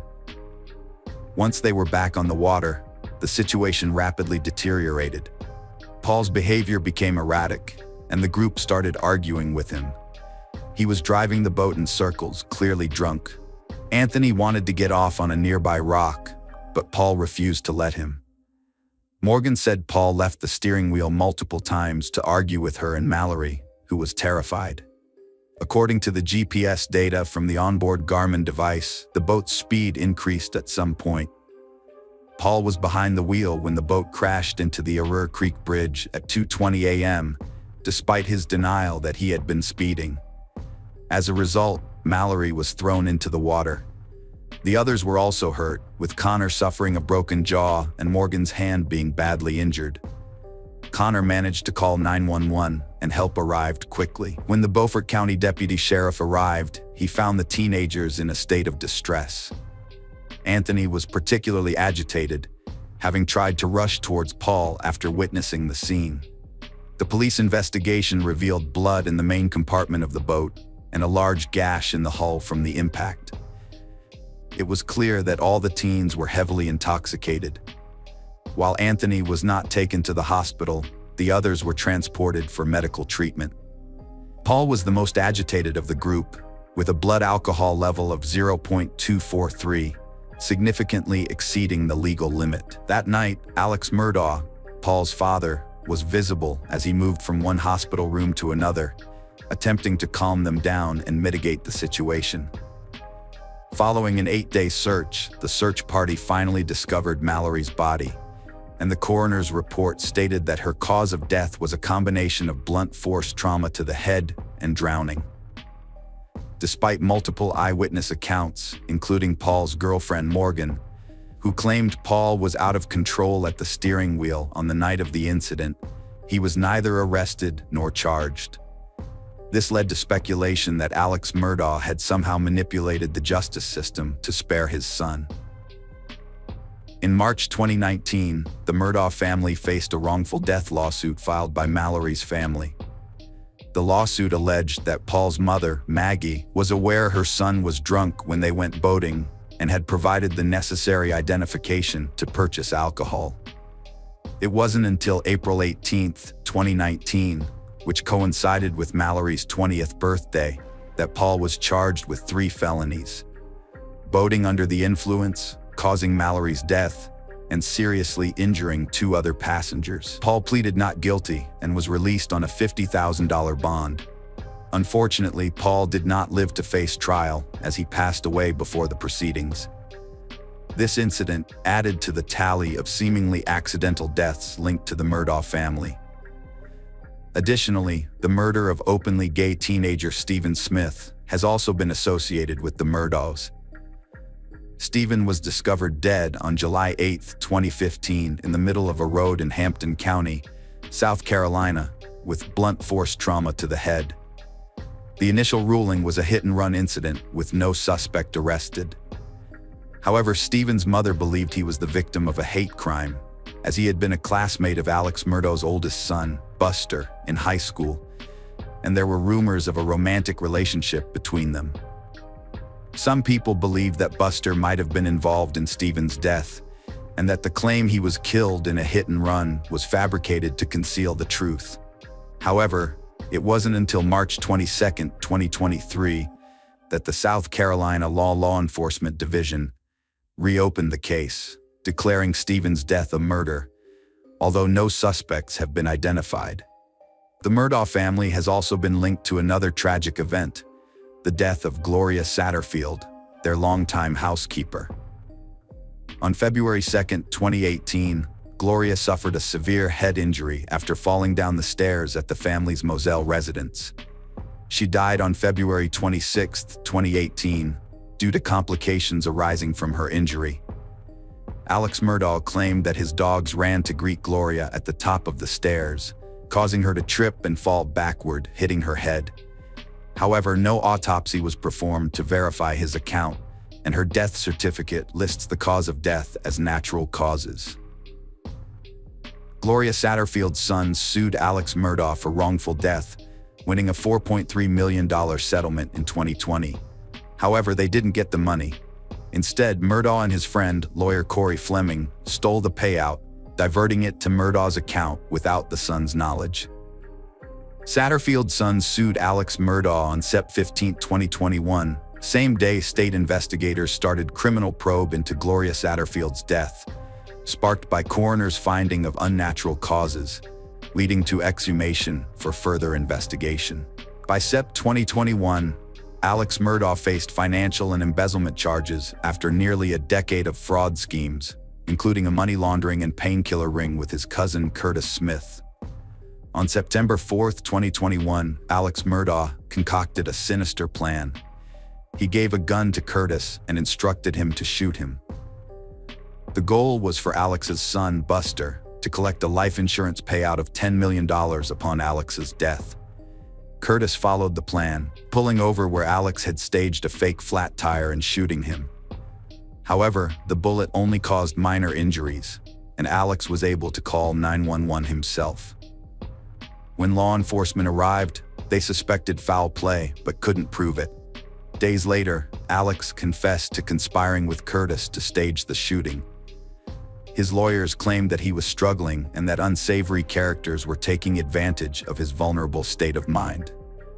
Alex surrendered to authorities when he learned a warrant had been issued for his arrest. He was charged with insurance fraud, conspiracy to commit insurance fraud, and filing a false police report. 2 days after the incident, Alex announced his resignation from his family's law firm, citing his intention to enter rehab for treatment. After leaving the hospital, he expressed regret over his recent decisions, saying that he had made many decisions that he truly regretted. Just hours later, another bombshell dropped when his firm released an official statement accusing Murdaugh of embezzling $792,000 in company funds. The firm's CFO had earlier confronted him about the missing money and subsequently reported him to the authorities. As a result, the South Carolina Supreme Court indefinitely suspended Alex's law license in September 2021. As investigators continued to scrutinize Alex Murdaugh's life, they uncovered a web of financial crimes, including tax evasion, embezzlement, and misappropriation of funds from clients and his law firm. After leaving rehab on October 14, 2021, Alex was arrested again and charged with 2 felony counts of obtaining property by false pretenses. The arrest stemmed from an investigation into his alleged misappropriation of a wrongful death settlement payout related to Gloria Satterfield's case. This time, the court denied him bond. Alex Murdaugh's legal troubles were just getting started. On November 18, 2021, he was indicted on 27 counts of financial misconduct, accused of stealing from his clients, fellow lawyers, and the family of his late housekeeper. Just 3 weeks later, on December 9, 2021, additional charges were filed against him, bringing the total to 48. At the time, the charges included forgery, money laundering, computer crimes, and breach of trust with fraudulent intent. It was estimated that Alex had stolen over $6.2 million from his victims. The state's investigation into Murdaugh's business dealings took months to unravel, with new charges being brought against him almost daily. By June 2022, the number of charges against him had grown to 81. When Alex was formally disbarred on July 13, 2022, he faced a total of 84 criminal charges and 11 lawsuits.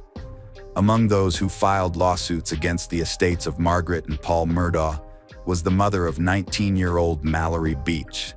The enormity of these financial crimes led to questions about the character of the once prominent attorney. Was he hiding something even more sinister, such as the murder of his wife and son? If so, what would his motive have been? South Carolina Law Enforcement Division re-examined the double murder case with new info from Alex Murdaugh's financial crimes investigation. They found Alex and Maggie's marriage was troubled, with Maggie living separately at the beach home, an hour from the Moselle property. Marion Proctor stated Maggie Murdaugh was hesitant to meet her husband at their lodge, thinking it suspicious. Despite her reservations, she agreed to visit before seeing his dying father, but was killed beforehand. Maggie and son Paul were found shot dead at their 1,700-acre estate. They were discovered near the dog kennels with multiple gunshot wounds. Paul was shot twice with a shotgun, while Maggie had 5 wounds from an AR-style rifle firing .300 blackout ammo.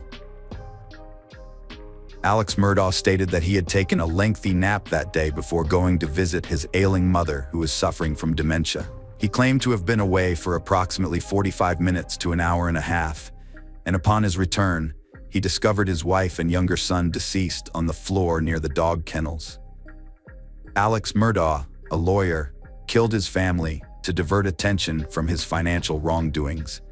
He faced a subpoena and a hearing on June 10, 2021, and his law firm had discovered his misuse of company funds. Fearing exposure, he allegedly murdered his family. Alex Murdaugh was charged with killing his wife and son 13 months after they were fatally shot. The prosecutor claimed Murdaugh used a shotgun and rifle, but the guns were never found. The defense argued 2 shooters were involved due to different weapons used, and expert testimony suggested the killers were 5'2" to 5'4" inch tall, excluding Murdaugh, who was 6'4". Prosecutors argued that other factors affected the bullet path and that Murdaugh was a suspect from the start. They showed 2 videos of him in different clothes, implying he tried to sway a key witness. Cell phone data shows Murdaugh was at his mom's for 15 to 20 minutes, not 45. A video on Paul's phone at 8:44 p.m.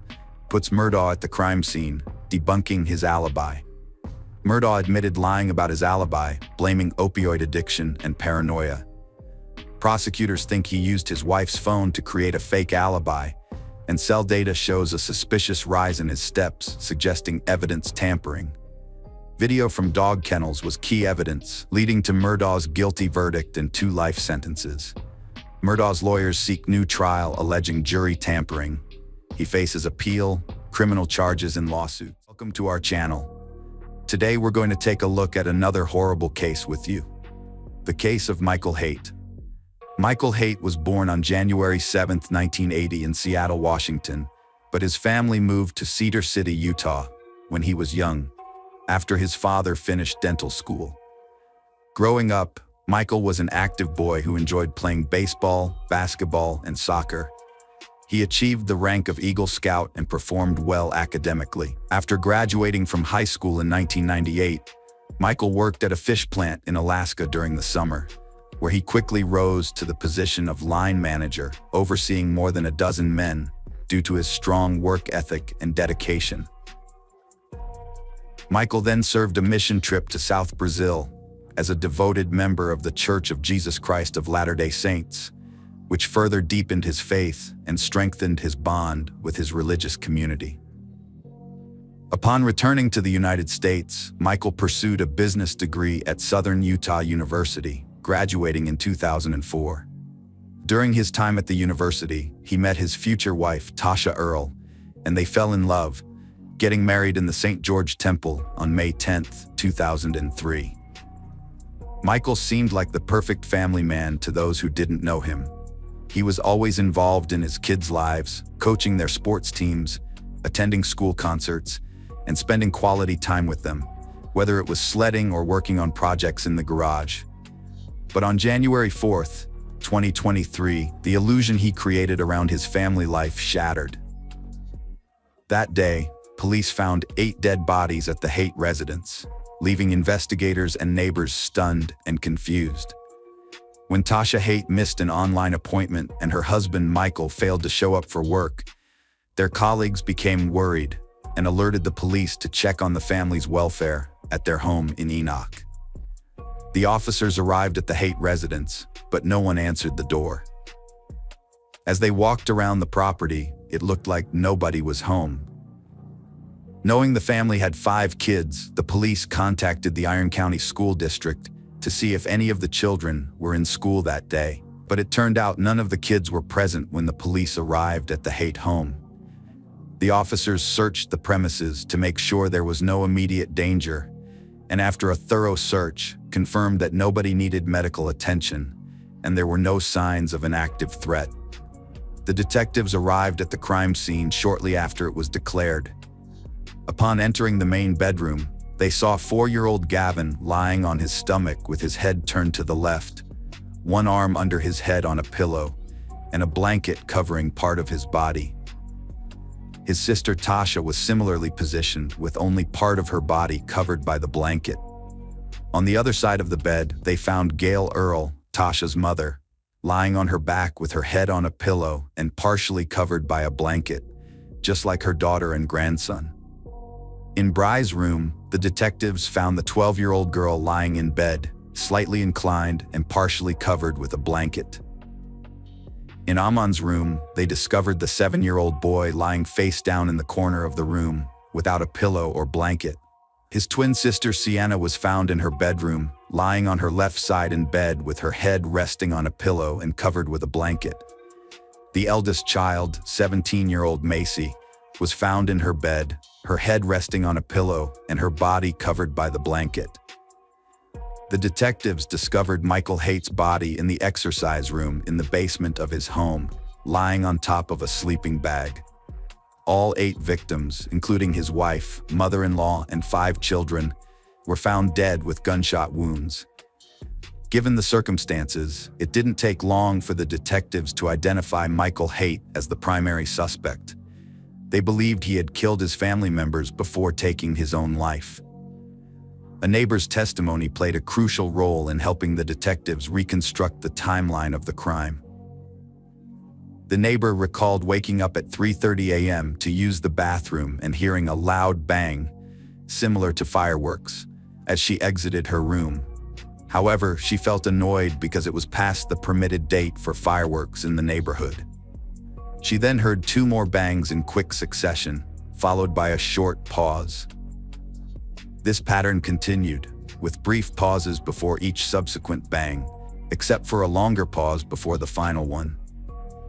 Based on the neighbor's statement and the condition of the 8 bodies found inside the house, detectives theorized that the loud noises she had heard around 3:30 a.m. were directly connected to the events of that night. They suspected that Michael Hatch committed the brutal murders during this specific time frame. During the investigation into the Hatch family murders, detectives discovered that an unnamed person outside the family had reported abuse to the Utah Division of Child and Family Services in 2020. This individual claimed that 14-year-old Macy confided in them about her fear of her father, sparking a deeper investigation into the Hatch household. After receiving the DCFS report, Macy and her parents were questioned separately. During Macy's interview, the investigator uncovered disturbing information. Macy revealed that her father had choked her on multiple occasions, and she feared he would kill her. She disclosed that the violent attacks began in 2017, including an incident where her father grabbed her by the shoulders and pushed her into a wooden piece of furniture. When detectives questioned Michael Hatch, he claimed he had never physically harmed his daughter. He downplayed the incidents Macy described, saying they were simply misunderstandings. Michael attributed his emotional turmoil to 2 recent events: the death of his father and his brother's divorce. He stated that, in his distress, he took out his frustration on his older daughter, Tasha. Tasha chose not to pursue criminal charges against Michael. Similarly, the Utah Department of Children and Family Services, the Enoch Police Department, and the Iron County Prosecutor's Office decided not to press charges, deeming the case insufficient to meet the prosecution requirements set by the statute. A lethality assessment was conducted with Tasha, which revealed that her relationship with Michael did not pose a significant threat to her life.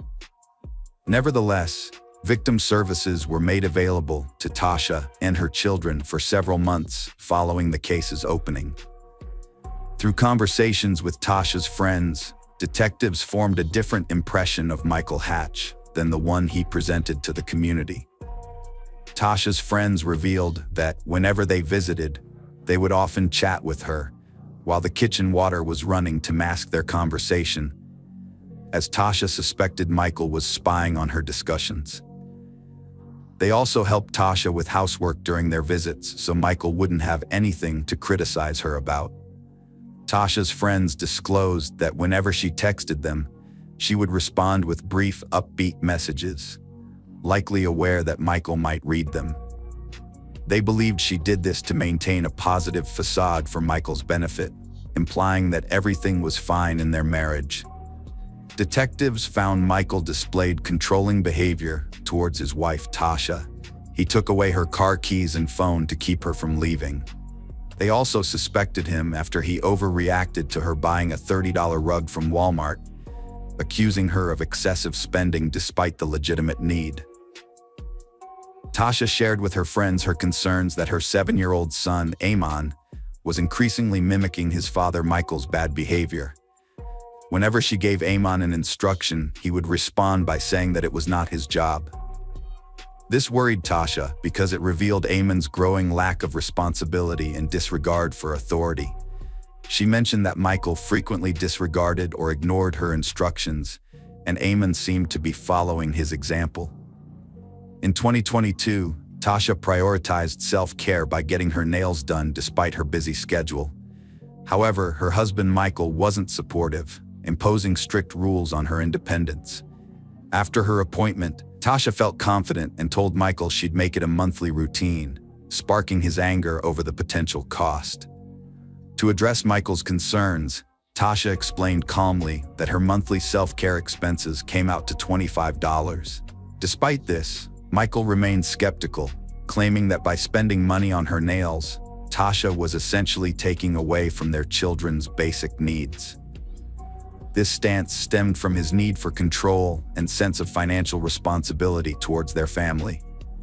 At the same time, Tasha began to prioritize her self-care and eventually started losing weight, a significant change after years of her husband calling her fat and ugly. Michael became angry about her weight loss, accusing Tasha of cheating on him as he struggled to explain the sudden change in her appearance. As Michael's controlling behavior escalated, he tried to manipulate Tasha regarding her weight loss. He begged her to stop, fearing that other men might find her attractive. Underlying this request were his deep-seated insecurities and desire for complete control over his wife's body and actions. Michael exhibited a frugal attitude during the holiday season, despite earning a significant income. He allocated only $100 for each of their 5 children to buy gifts, whereas Tasha made sure they had a fulfilling Christmas. However, Michael refused to provide additional funds for his wife and children, justifying his stance by claiming that he didn't see the need to give them more of what he believed was rightfully his. Michael controlled every aspect of Tasha's life, including her cleaning and childcare habits. He insisted on using baby wipes, claiming they were eco-friendly and cost-effective, but this caused Tasha stress and compromised her comfort and hygiene. If she didn't comply, Michael threatened trouble, leaving her fearful and submissive. According to Tasha's friends, she revealed to them that Michael was mean to her throughout their marriage, but he didn't mistreat their children until the late 2010s. However, as time passed, the abuse towards Macy worsened, causing her to contemplate suicide. Michael had unrealistically high expectations for Macy, demanding she maintain straight A's despite her struggles.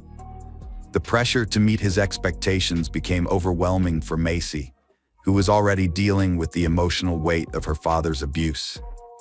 Macy's friends shared another disturbing incident with the detective. One evening, Michael came home and found Macy resting her head on her mother's lap. He became enraged and ordered Macy to get up and clean her room. This event left Macy deeply shaken, as she remembered gazing into her father's eyes and seeing hatred and evil staring back. Detectives found another instance where 7-year-old Briley disobeyed Michael's warnings. Michael blamed his wife Tasha for their kids' misbehavior, calling them the worst in the world. He berated Tasha in front of their kids, even calling her fat and ugly. Tasha realized she needed to escape her 20-year marriage to Michael after a distressing incident exposed his abusive nature and temper. Seeing the harm it was causing their kids, she knew she had to leave. Tasha decided to divorce Michael after over 20 years, prioritizing their children's well-being over their marriage. On Dec 21, 2022, she initiated proceedings, but asked to delay serving papers until after the holiday season, wanting one last normal Christmas for their 5 kids before the separation. Michael got divorce papers at his office on Dec 27th. He called Tasha, acting normal, asking about her day, like nothing was wrong. He told her to leave the house, but wanted the kids to stay. Tasha refused, insisting on taking the kids with her. Tasha took the children to her mother's house in Lynn, Utah. That evening, Michael arrived at his mother-in-law's house and tried to persuade Tasha to go for a ride with him. But Tasha declined, telling her friends she had a bad feeling about going anywhere alone with Michael. After Tasha filed for divorce, her mom Gail moved in to help. However, Michael made things worse by moving into the basement fitness room instead of leaving the house. Tasha told her friends she had found a discrepancy in their children's savings accounts, which held $220,000. What she discovered shocked her.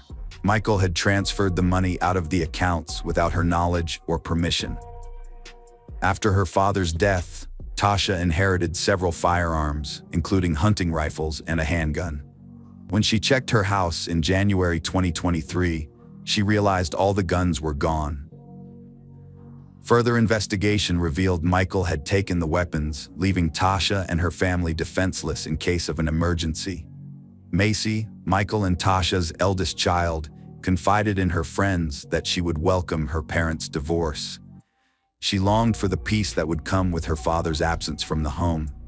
Macy even kept a secret phone in her room, which she used to record her father's erratic behavior, hoping to gather evidence to support the divorce. However, Tasha found the phone and hid it away.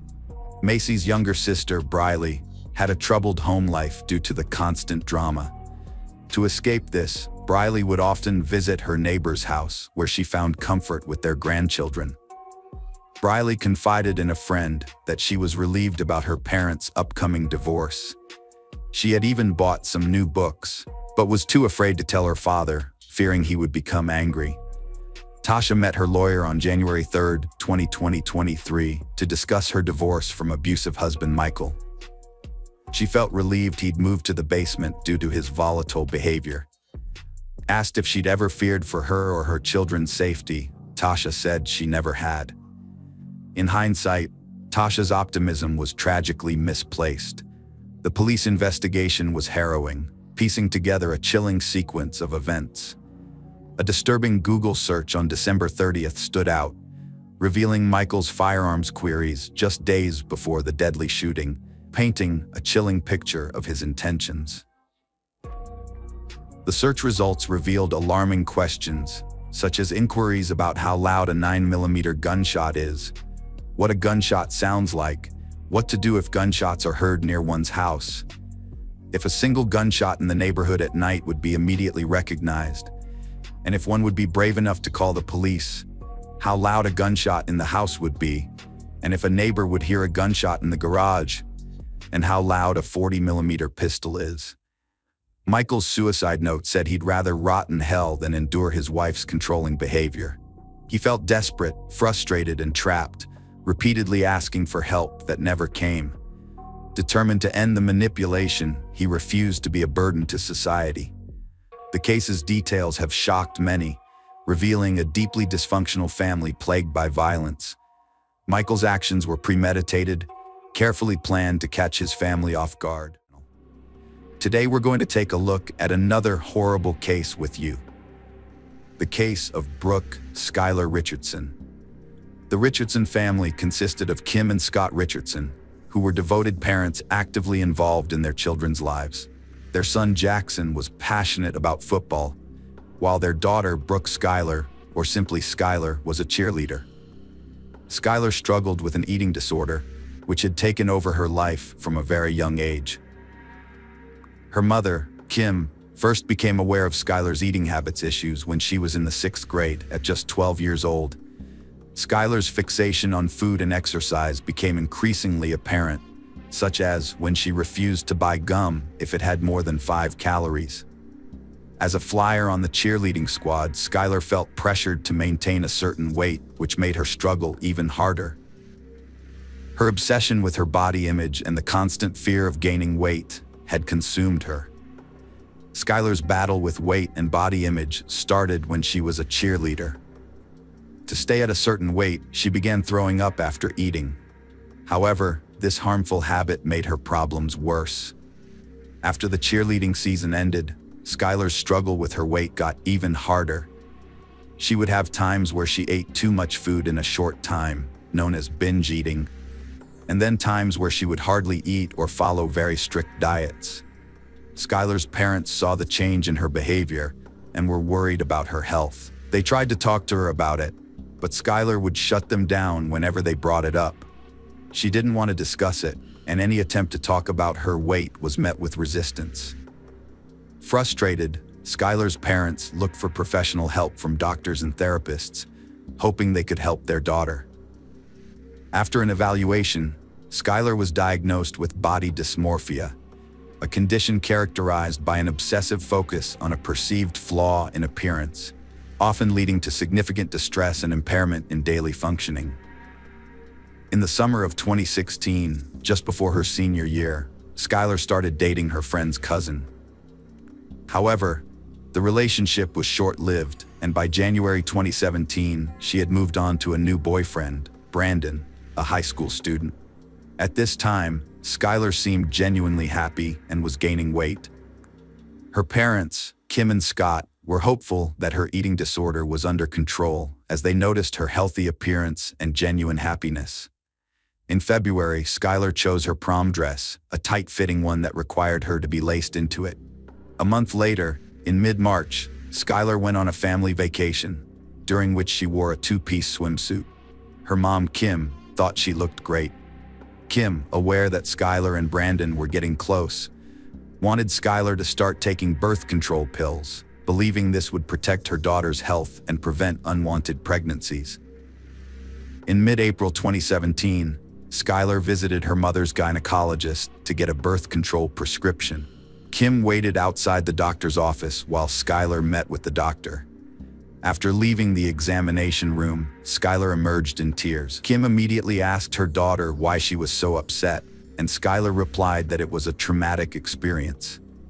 Unbeknownst to Kim, the real reason behind Skylar's tears was that the doctor had informed her that she was approximately 8 months pregnant. Skylar asked the doctor to keep the news secret, as she wasn't ready to share it with her loved ones. 9 days after the incident, Skylar, who was heavily pregnant at the time, attended her prom with her boyfriend Brandon on May 5th. Despite her advanced pregnancy, Skylar was able to fit into her prom gown. 2 months later, on July 14, 2017, the police arrived at the Richardson home.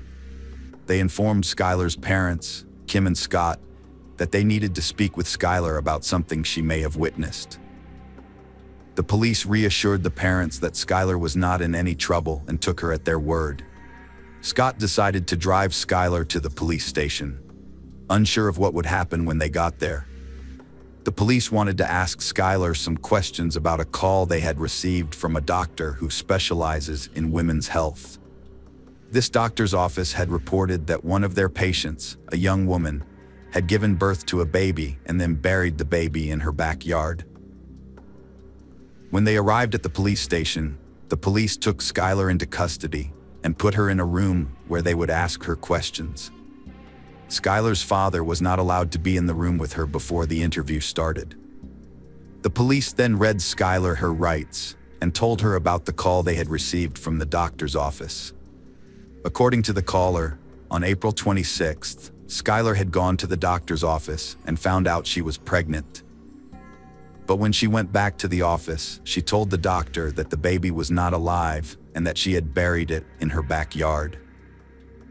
During her police interview, Skylar confessed to giving birth to a stillborn baby girl on May 7, 2017. She revealed that she had delivered the baby in her bathroom, where she discovered the infant wasn't breathing and had no heartbeat. Skylar felt compelled to bury the baby and opted to keep the incident a secret. Without making a sound, Skylar went downstairs, fetched a small garden shovel, and dug a shallow grave in her backyard. She buried the baby, marking the spot and preserving the memory of her child. Skylar placed a vase with a flower at the burial site. After questioning Skylar, the police informed her parents, Kim and Scott, about the true reason she was brought to the station. Kim and Scott were stunned to learn their daughter had been pregnant, as they were completely unaware. Kim was devastated upon hearing the news, saddened that her daughter had endured this ordeal alone. Skylar told her parents she had named the baby Annabelle and said the father was a cousin of a close friend, someone she had briefly dated. Then, crime scene investigators arrived at the Richardson home to search for the baby's remains. The investigators carefully searched the area, removing weeds and brushing the ground to uncover any hidden evidence. Despite the overgrown vegetation, they thoroughly examined every inch of the area. After clearing the weeds and brushing the ground, the police found several bones, including parts of the skull. They carefully collected these remains, placing them in small body bags to preserve any evidence they might hold. The investigators took great care to handle the bones gently, ensuring they remained intact. One investigator recalled that the remains had a strong odor, while another investigator acknowledged that the bones were extremely small, making it challenging to distinguish them from rocks. The coroner confirmed the discovery of hair and tiny fingernails, but no organs or other recognizable features. After being questioned for over 5 hours, Skylar and her parents were permitted to return home. However, 6 days later, the police contacted Skylar, requesting her presence once again. They reassured her father, Scott, that she was not in trouble. During the subsequent interview with Skylar, the police revealed that they had received new information from the coroner's office that contradicted her initial account. The medical examiner who analyzed the remains claimed to have found evidence suggesting that the baby's bones may have been subjected to fire. Skylar was taken aback when the police told her that her baby had been burned. She strongly denied starting a fire, insisting that she would never harm her child. However, the police were convinced that Skylar was guilty of killing her baby girl and trying to destroy the evidence by burning her remains. They suggested that Skylar might have tried to cremate the baby's body to get rid of it, but this idea only confused Skylar further. She remained adamant that she hadn't burned the baby. But then Skylar changed her story. She told the police that she did have a lighter and might have used it to try to cremate her baby's remains. She also revealed that the baby might have been born alive, as it had made a sound, possibly even cried, on one occasion. Skylar admitted to holding the newborn too tightly, which might have contributed to its death. During a 1-hour interrogation, the police collected enough evidence to arrest Skylar on a charge of reckless homicide. They believed that Skylar had suffocated the baby. After presenting their case to a grand jury, Skylar was eventually indicted and arrested for aggravated murder, a charge that carries a mandatory life sentence in Ohio. At her arraignment, Skylar pleaded not guilty to the additional charges of voluntary manslaughter, abuse of a corpse, and putting children in danger. She spent the weekend in jail until her family could secure a $50,000 bond. Following the tragic death of her child, Skylar found herself at the center of a fierce media storm. From the moment her name was made public, the public judged and scrutinized everything she and her family did. The constant judgment and scrutiny had a severe impact on their well-being, leading them to retreat to the safety of their own home. However, even there, they received threats that made it difficult for them to venture outside, and the public would take pictures of them, further fueling the frenzy and adding to the immense pressure they faced. The public scrutiny became overwhelming, affecting every part of their lives. Although Skylar's defense attorneys thought she had given a false confession and the baby's death was an accident, the prosecution refused to change their approach. Despite new evidence that didn't support their first conclusion, they continued with their case. A key piece of evidence was the medical examiner's initial report, which said the remains were burned. However, after re-examining the evidence, the medical examiner withdrew this statement, saying there was no proof of burning. Even with this new information, the prosecution didn't change their approach. They focused on Skylar's admission that she had tried to cremate the remains, even though the evidence didn't support their theory of a burned body. This showed the state's determination to get a conviction, regardless of the evidence. Skylar's family endured immense stress and fear from public scrutiny and threats, making daily life unbearable. Her defense team worked tirelessly to prepare her case. Though they raised $50,000 for bail, Skylar's release came with an ankle monitor, keeping her mostly homebound and isolated. Over a period of 12 months, Skylar's life underwent a drastic change. She had to put her plans to attend the University of Cincinnati on hold while she waited for her trial, having been accused of murdering her baby. The charges against her were severe, and her defense team filed a motion to have the trial transferred to a different county. However, the request was denied, which meant Skylar had to face the trial in the original jurisdiction. Skylar felt overwhelmed by her situation, struggling to cope with the emotional toll of the allegations and feeling isolated. Her dogs became her main comfort, providing companionship as she awaited trial. Despite the challenges, her family stood by her, believing in her innocence and supporting her fight for freedom. In July 2019, the state made an unexpected offer to Skylar's defense attorney. The offer was that if Skylar pleaded guilty to the remaining charges, which had a 15-year sentence, the state would drop the charge of aggravated murder. Skylar's parents were torn about this decision and wondered if she should take the deal. After thinking it over carefully, Skylar decided to reject the plea deal. This decision scared her parents, who questioned whether she had made the right choice, but they knew it was her decision to make, not theirs. On September 3, 2019, Skylar stood trial for the murder of her newborn daughter. In their opening statements, the prosecution presented a text message Skylar had sent to her mother, in which she expressed happiness and mentioned that her belly had already returned to its normal size, just a few hours after giving birth. The prosecution argued that this message, along with others she sent to her mother and boyfriend within 24 hours of the baby's death, suggested that Skylar was relieved about the baby's death, and pointed to these texts as evidence that she was involved in the baby's death. The prosecution also alleged that Skylar had searched online for how to get rid of a baby, and that her mother, Kim, had warned her that her life would be over if she became pregnant, which had apparently frightened Skylar. According to the prosecutor, Skylar was determined to keep her pregnancy a secret, and when she could no longer conceal her daughter, she took her daughter's life.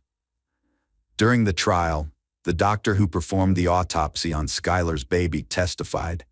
She concluded that the baby died from a violent homicide, but couldn't determine if the skull fractures occurred before or after death.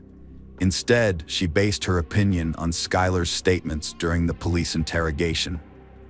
Skylar's defense attorney questioned the doctor's findings, suggesting she may have been influenced by confirmation bias.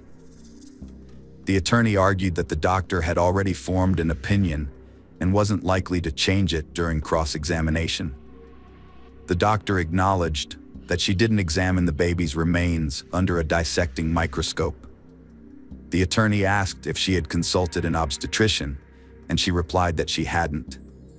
The attorney also asked if she had looked at photos of the burial site or Skylar's backyard, and again, the doctor said she hadn't. A fetal medicine specialist, another doctor, testified in the afternoon session of Skylar's trial, primarily under questioning by the prosecution. The doctor questioned the claim that Skylar's baby was stillborn, pointing out that there was only one screening and that measurements of fundal height during the third trimester of pregnancy have a 60% margin of error. The doctor also noted that Skylar had reported feeling her baby move, which is not possible for a deceased baby. Furthermore, the doctor expressed skepticism about a report filed by a doctor for the defense, which suggested that Skylar's baby likely had growth issues.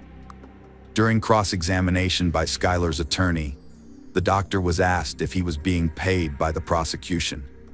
He explained that he received $5,000 per day, which is the cost to his practice when a doctor is absent. In the courtroom, the prosecution presented their case against Skylar, revealing shocking and heart-wrenching evidence. The most impactful pieces of evidence were the pictures of the deceased baby's remains displayed on the television screen. Skylar's reactions during the trial, when the pictures of her baby's remains appeared on the screen, showed the lasting impact these images had on her. Initially, Skylar stared straight ahead, avoiding eye contact with the photos, seemingly unable to bear the sight. This stoic demeanor was in contrast to her behavior the previous day, when she visibly trembled as the judge sat down before jury selection. Skylar's defense team presented their case, arguing that her life was far from perfect, even before the murder accusation. They claimed that the prosecution's evidence consisted of half-truths and that some texts presented in court were taken out of context. The defense team argued that Skylar's frequent use of informal texting language did not necessarily mean she committed the crime of murdering her daughter. They highlighted Skylar's mental health struggles, specifically her long-standing battle with an eating disorder that began when she was 12. The team presented evidence that Skylar regularly saw a psychologist and nutritionist to manage her condition, and showed the jury photos of Skylar at different weights and appearances, including when she was extremely thin and when she appeared slightly heavier. Skylar's defense attorneys highlighted that despite her physical condition, she had cradled the baby for hours while bleeding on the bathroom floor, demonstrating her strong commitment to comforting and caring for the lifeless body after enduring extreme pain.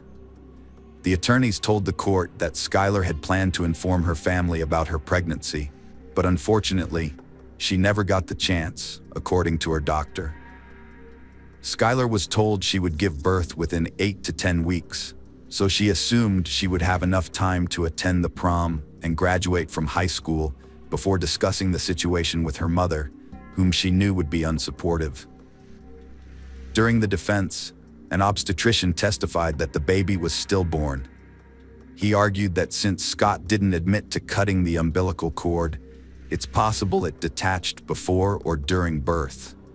The doctor also pointed out that Skylar's description of the baby's pale appearance was notable, as newborns are usually a purplish color, indicating they're healthy. Additionally, the obstetrician stated that Skylar's weight gain of only 15 pounds throughout her pregnancy was minimal, and suggested that her eating disorder may have restricted the baby's development in the womb. This testimony aimed to raise questions about the accuracy of Skylar's statements to the police regarding the baby's well-being.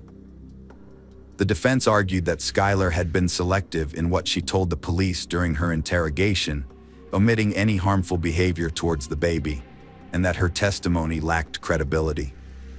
They suggested that other factors might have contributed to the baby's death. After a one-week trial, the jury deliberated for 4 hours before delivering a verdict. Skylar was acquitted of aggravated murder, involuntary manslaughter, and child endangerment. However, she was found guilty of abuse of a corpse, a felony carrying a maximum 1-year prison sentence. The judge ordered her to remain in jail until her sentencing hearing, which took place the following day. At the sentencing hearing, Skylar apologized for her actions and acknowledged the seriousness of her mistakes. The judge was unsympathetic, rebuking Skylar for her role in the tragic loss of her baby. He emphasized that better decisions during her pregnancy would have saved her child's life. The judge's words were stern and unyielding, making it clear that Skylar's choices had devastating consequences. After expressing his dissatisfaction with Skylar's behavior, the judge sentenced her to 3 years of probation for abusing a corpse. This sentence served as a reminder that her actions were both morally wrong and illegal. In November 2020, Skylar's lawyers asked the judge to end her probation 2 years early, and the request was granted. During the hearing, Skylar said she wanted to return to a normal life and didn't need a probation officer to supervise her anymore. The judge acknowledged her progress and agreed that the probation department no longer needed to devote resources to her case.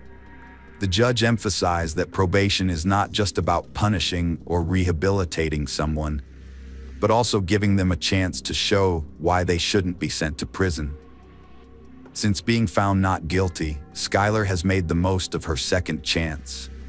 She has finished 2 semesters of college and has been working part-time at the law firm that defended her. Although she was cleared of all charges, Skylar has encountered difficulties in finding more employment due to her being on probation. However, she remains resolute in pursuing her career ambitions and has shown an interest in going to law school to become a public defender. Friends, welcome to our channel. Today we're going to take a look at another horrible case with you. The case of Sierra Jugan. Sierra Jugan was a young woman who captivated everyone with her joyful personality. Her happy and humorous nature made her the center of attention wherever she went. She had a lively, cheeky personality that brought immense happiness to those around her. Even when she made mistakes, she had a special way of making her mom smile. As Sierra entered high school, she continued to showcase her adventurous spirit. She boldly took on new experiences, including playing volleyball. Whether on or off the court, she displayed a remarkable level of comfort and confidence. On July 19, 2016, the Jen family returned from their vacation and began unpacking. Sierra was looking forward to the fall semester at the University of Tu, where she planned to study abroad, Her mom wanted to discuss her plans with her, but Sierra, being an athletic person, was eager to try out her new bike. So whenever she had the time, she was keen to take a ride. Before leaving the house, Sierra told her mom that she was heading to her boyfriend Josh's house. Her mom acknowledged her plans and told her she would see her later, around 1:05 p.m. Sierra looked cute, with her hair tied up in a ponytail, wearing shorts and a tank top as she set out on her ride. Josh, Sierra's boyfriend, called her home phone because he was worried about her whereabouts. He had tried calling her phone several times, but it kept going straight to voicemail. When Josh asked Sierra's mom if she was home, she said no. Josh told Sierra's mom that Sierra had left his house around 7 p.m., and he hadn't seen or heard from her since then. Sierra's mom knew something was wrong because Sierra always answered her phone. Her first thought was to call Sierra's grandparents who lived nearby, but they said Sierra wasn't with them. Sierra's family and Josh started searching for her, worried about her safety. Sierra's mom quickly got in her car and started driving around, looking carefully at every possible place Sierra could be, including the sides of the road. Sierra's aunt, uncle, and cousin also joined the search, thinking Sierra might have been in an accident and got hit by a car. As time went by, worry grew. The possibility of Sierra being hurt, maybe with a broken leg, weighed heavily on their minds. Despite their relentless efforts and exhaustive search, they couldn't find any trace of Sierra. When Sierra's mom got home, she immediately took to social media, reaching out to Sierra's friends, desperately hoping someone had seen or heard from her. But to her dismay, there was complete silence. Hours passed, and still, there was no sign of Sierra. Filled with worry, Sierra's mom knew every minute counted and decided to call the police. Just an hour later, a concerned neighbor called Sierra's family saying County Road 6 was blocked off. With their hearts racing, Sierra's family rushed out to see what was happening. They were met by a chaotic scene surrounded by officers who refused to let them through. The officers stayed tight-lipped about Sierra, leaving her mom in a state of panic. She couldn't help but wonder if the police had found her missing daughter. The small-town police officers, seeking answers, decided to seek the FBI's assistance. They promised to deliver any information they could to Sierra's family as soon as possible. Understandably, the family found themselves unable to sleep, remaining wide awake and contemplating their next course of action. The following day, Sierra's mom and aunt took matters into their own hands, refusing to wait for answers. Her mom made a series of calls to hospitals, desperately searching for any signs of an unidentified female patient that might be Sierra. Despite call after call, they turned up nothing, leaving them feeling increasingly hopeless. A lead emerged from Detroit, Michigan, offering a glimmer of hope in the search for Sierra. A young woman, bearing a striking resemblance to her, had been admitted to a hospital with severe injuries, including numerous broken bones, after escaping from a moving vehicle with no identification. In an effort to confirm her identity, a nurse asked Sierra's family to describe any distinguishing marks on her body. Sierra's mom recalled a scar on her calf and a pierced belly button, which seemed to match the hospitalized girl's features, raising the family's hopes that they had finally found Sierra. Unfortunately, their hopes were soon dashed when they discovered that the girl in the hospital was not Sierra, leaving the family devastated and heartbroken after investing so much hope and anticipation in the possibility. Later that morning, the police visited Sierra's house to brief them on the previous night's events. One of the officers had found a trampled cornfield near where he'd parked his car and approached the area. He noticed signs of a struggle and a motorcycle track inside the cornfield. Not wanting to disturb any potential evidence, he backed away without touching anything. As he retreated, he caught a glimpse of a reflection: Sierra's purple bike. Further investigation uncovered several items at the scene: a pair of men's sunglasses, a pair of women's sunglasses, a blood-stained sock, and a screwdriver. Based on these discoveries, the police concluded that Sierra was likely abducted from that location. During the investigation, detectives thoroughly questioned Sierra's friends and family to gather information about her boyfriend Josh. They learned that Sierra and Josh had been inseparable since they were 7 years old, and their friendship developed into a romantic relationship in their first year of high school. The couple was known for their energetic and carefree nature, sharing a passion for skiing, among other things. After high school, Sierra went to the University of Toledo, while Josh enrolled at Bowling Green, but despite the physical distance, their commitment to each other remained strong. They often talked about getting married in the future, although Sierra emphasized her priority on completing her education before settling down, showcasing her academic dedication. Detectives investigating the case found that Sierra had visited Josh's house in the early afternoon on July 19th. According to the gathered information, Sierra decided to leave Josh's house and head home around 6:30 p.m. Because he was worried about her safety, Josh joined Sierra on her ride home, riding alongside her on his motorcycle. After a few miles, Sierra told Josh to turn back and go home, wanting to ride her bike alone and prove her independence. Josh reluctantly agreed, and they parted ways, with Josh heading back on his motorcycle and Sierra continuing her ride. During the investigation, detectives discovered motorcycle tracks in the nearby corn stalks, not far from Sierra's bike. This raised the question of whether these tracks belonged to Josh's motorcycle, and detectives couldn't ignore the possible connection. They began a thorough investigation to determine if there was any evidence linking Josh to the scene where Sierra went missing. As a result, detectives set up a command post to gather all relevant clues about Sierra's disappearance. A promising lead emerged quickly. A local resident came forward, saying that on July 14th, while driving, he saw a motorcycle helmet on the side of the road. He asked his son to retrieve it and put it in their truck. Later, after learning about Sierra's disappearance, he examined the helmet more closely and found red stains, which he suspected were blood. The helmet was discovered near the cornfield where Sierra's bike was found. The detectives asked Josh about his helmet, and to their relief, he produced it, confirming he had it with him. Furthermore, they verified that Josh had returned home after the interview with his parents, ruling him out as a suspect due to his solid alibi. Despite being visibly shaken, Josh was not suspected by Sierra's family in connection with her disappearance. The detectives focused on identifying the owner of a blood-stained motorcycle helmet found on the roadside. Recognizing the significance of DNA evidence, they sent the helmet to the crime lab for testing, awaiting the results with anticipation, hoping for a breakthrough in their investigation. Community unites in search for Sierra, organizing parties to scour every area for clues. Townspeople work together, fueled by a deep sense of unity, to bring her home safely. Hundreds gather at a candlelight vigil, sending thoughts and prayers for her return.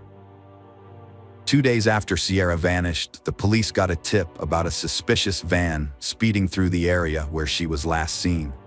People thought she might have been kidnapped and forced into sex trafficking. The tipster gave the police the van's license plate number. The police interviewed the van's owner, but it turned out the van had nothing to do with Sierra's disappearance. The owner explained that he sped up because another car suddenly appeared from behind, which might have been a family member looking for Sierra, and he panicked. By the 48-hour mark, the investigation had turned up no leads on Sierra's whereabouts. As time goes on, her family is struggling to stay hopeful. With each passing day, the chances of finding her alive get smaller and smaller. Despite trying to stay positive, the harsh reality of the situation is getting harder to ignore. The police went from door to door searching for Sierra, and their investigation eventually took them to a farm near where her bike was found. The farm, which covered an acre of land, had several buildings including a small house, a trailer, and a large barn. The owner of the property was James Worley. When the police arrived at the farm, they started talking to James Worley. They asked him about the day Sierra went missing, hoping he could tell them something about her disappearance. But what James said shocked them.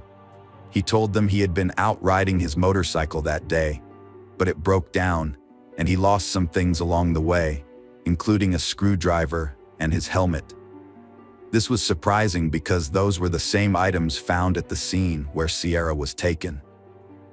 By saying this, James had unintentionally put himself at the scene of the crime, which made the detectives very suspicious of him and his connection to Sierra's disappearance. The police were determined to delve deeper into their investigation, and they questioned James Worley. During the questioning, they noticed something that caught their attention: scratches on his face. It was clear that he had been involved in a struggle, and this discovery only increased their suspicions about him, raising more questions. The detectives wondered if these scratches were the result of a confrontation with the missing girl, Sierra. After questioning James Worley about Sierra's disappearance, the detectives returned to the police station.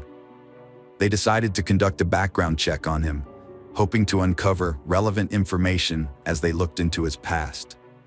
But what they discovered sent chills down their spines. James Worley had a dark criminal history, including a previous attempt to abduct a young woman 26 years earlier on July 4, 1989. The woman's name was Robin Garter. On July 4, 1989, 26-year-old Robin Garter was getting ready to attend a neighborhood picnic. While her mother was busy preparing potato salad and making final arrangements for the event, Robin decided to squeeze in a bike ride beforehand. However, she had forgotten to bring water and was now struggling with the intense heat.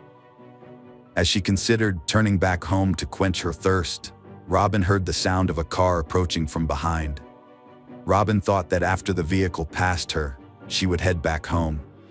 But before she could react, the car crashed into her bike, sending her flying into a nearby ditch. She was stunned and disoriented.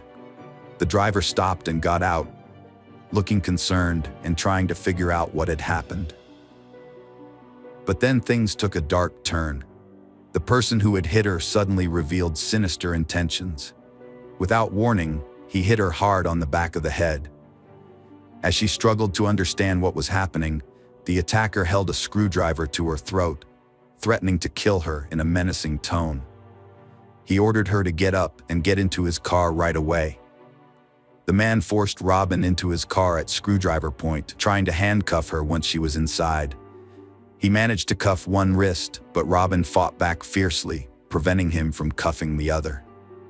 She screamed for help at the top of her lungs, but her cries were drowned out by the empty cornfields, with no one around to hear her.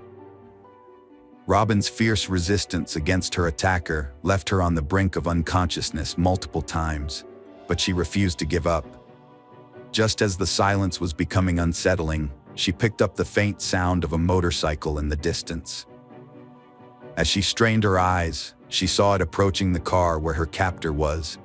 Realizing this might be her only chance to escape, Robin waved her arms wildly to get the rider's attention. Luckily, the rider noticed her distress signals and brought the motorcycle to a stop. In a desperate bid for help, Robin explained that the man was trying to kill her. Without hesitation, she seized the opportunity and quickly climbed onto the back of the motorcycle, leaving her captor and the car behind.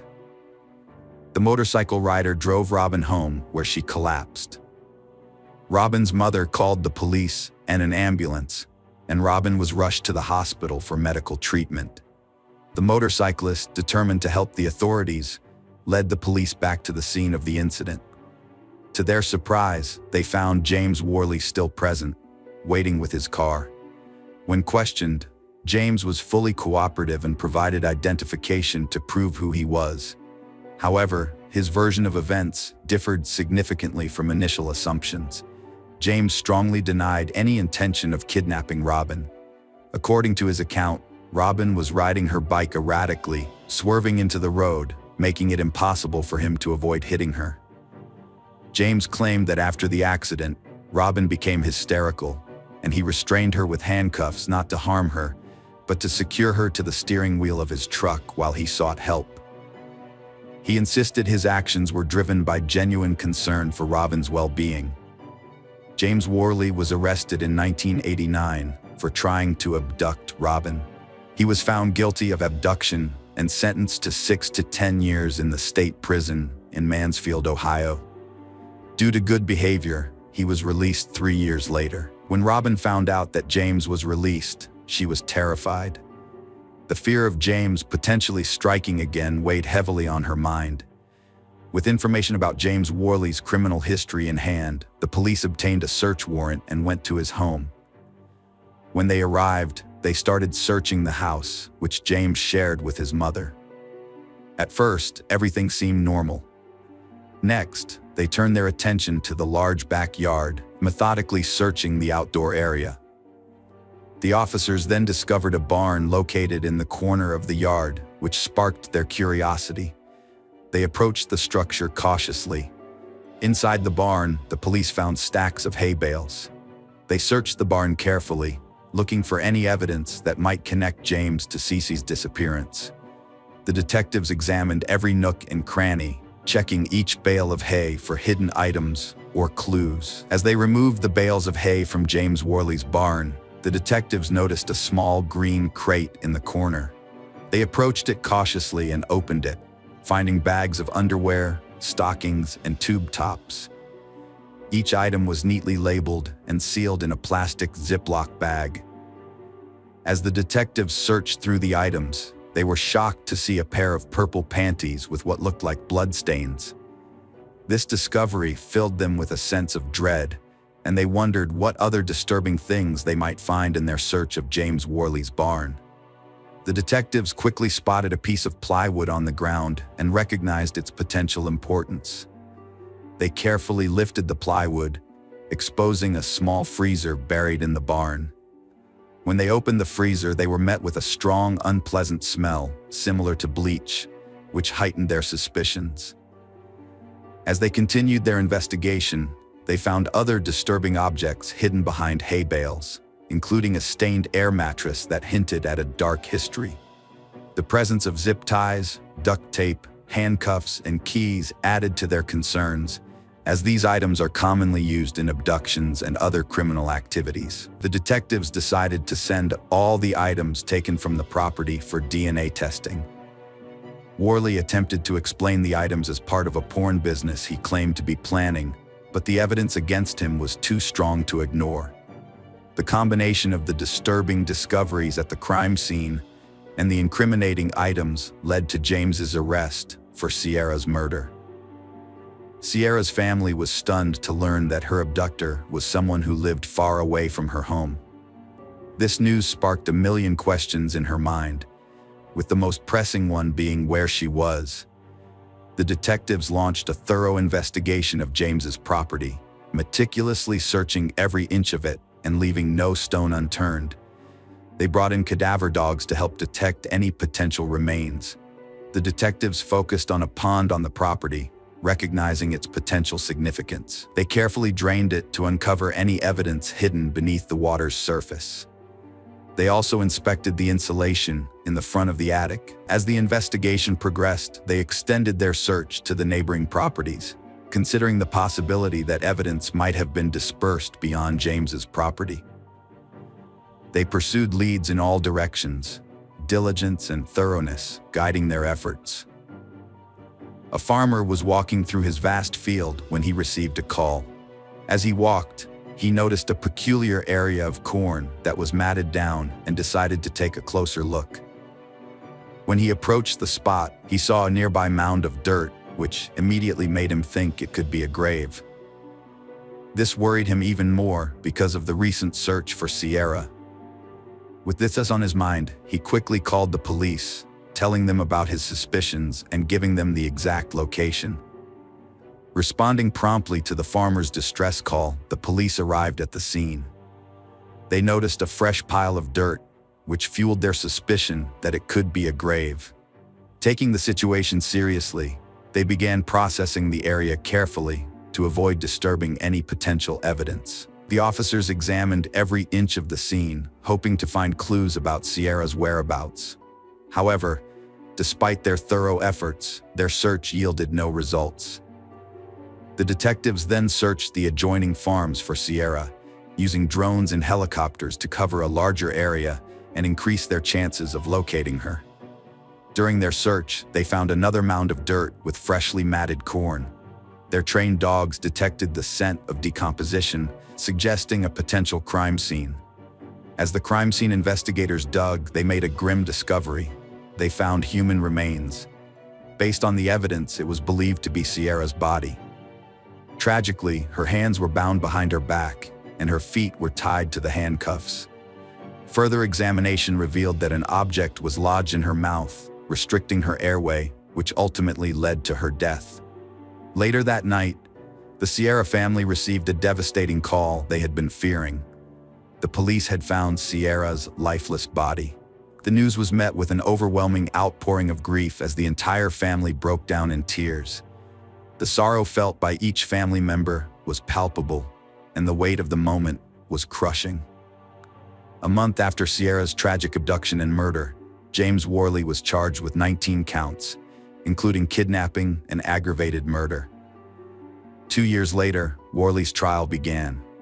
Despite the overwhelming evidence against him, he pleaded not guilty to all charges. Over 8 intense days, the prosecution presented a gripping story that captivated the jury and spectators alike. After deliberating for 6 hours, the jury found Worley guilty on all counts related to Sierra's murder.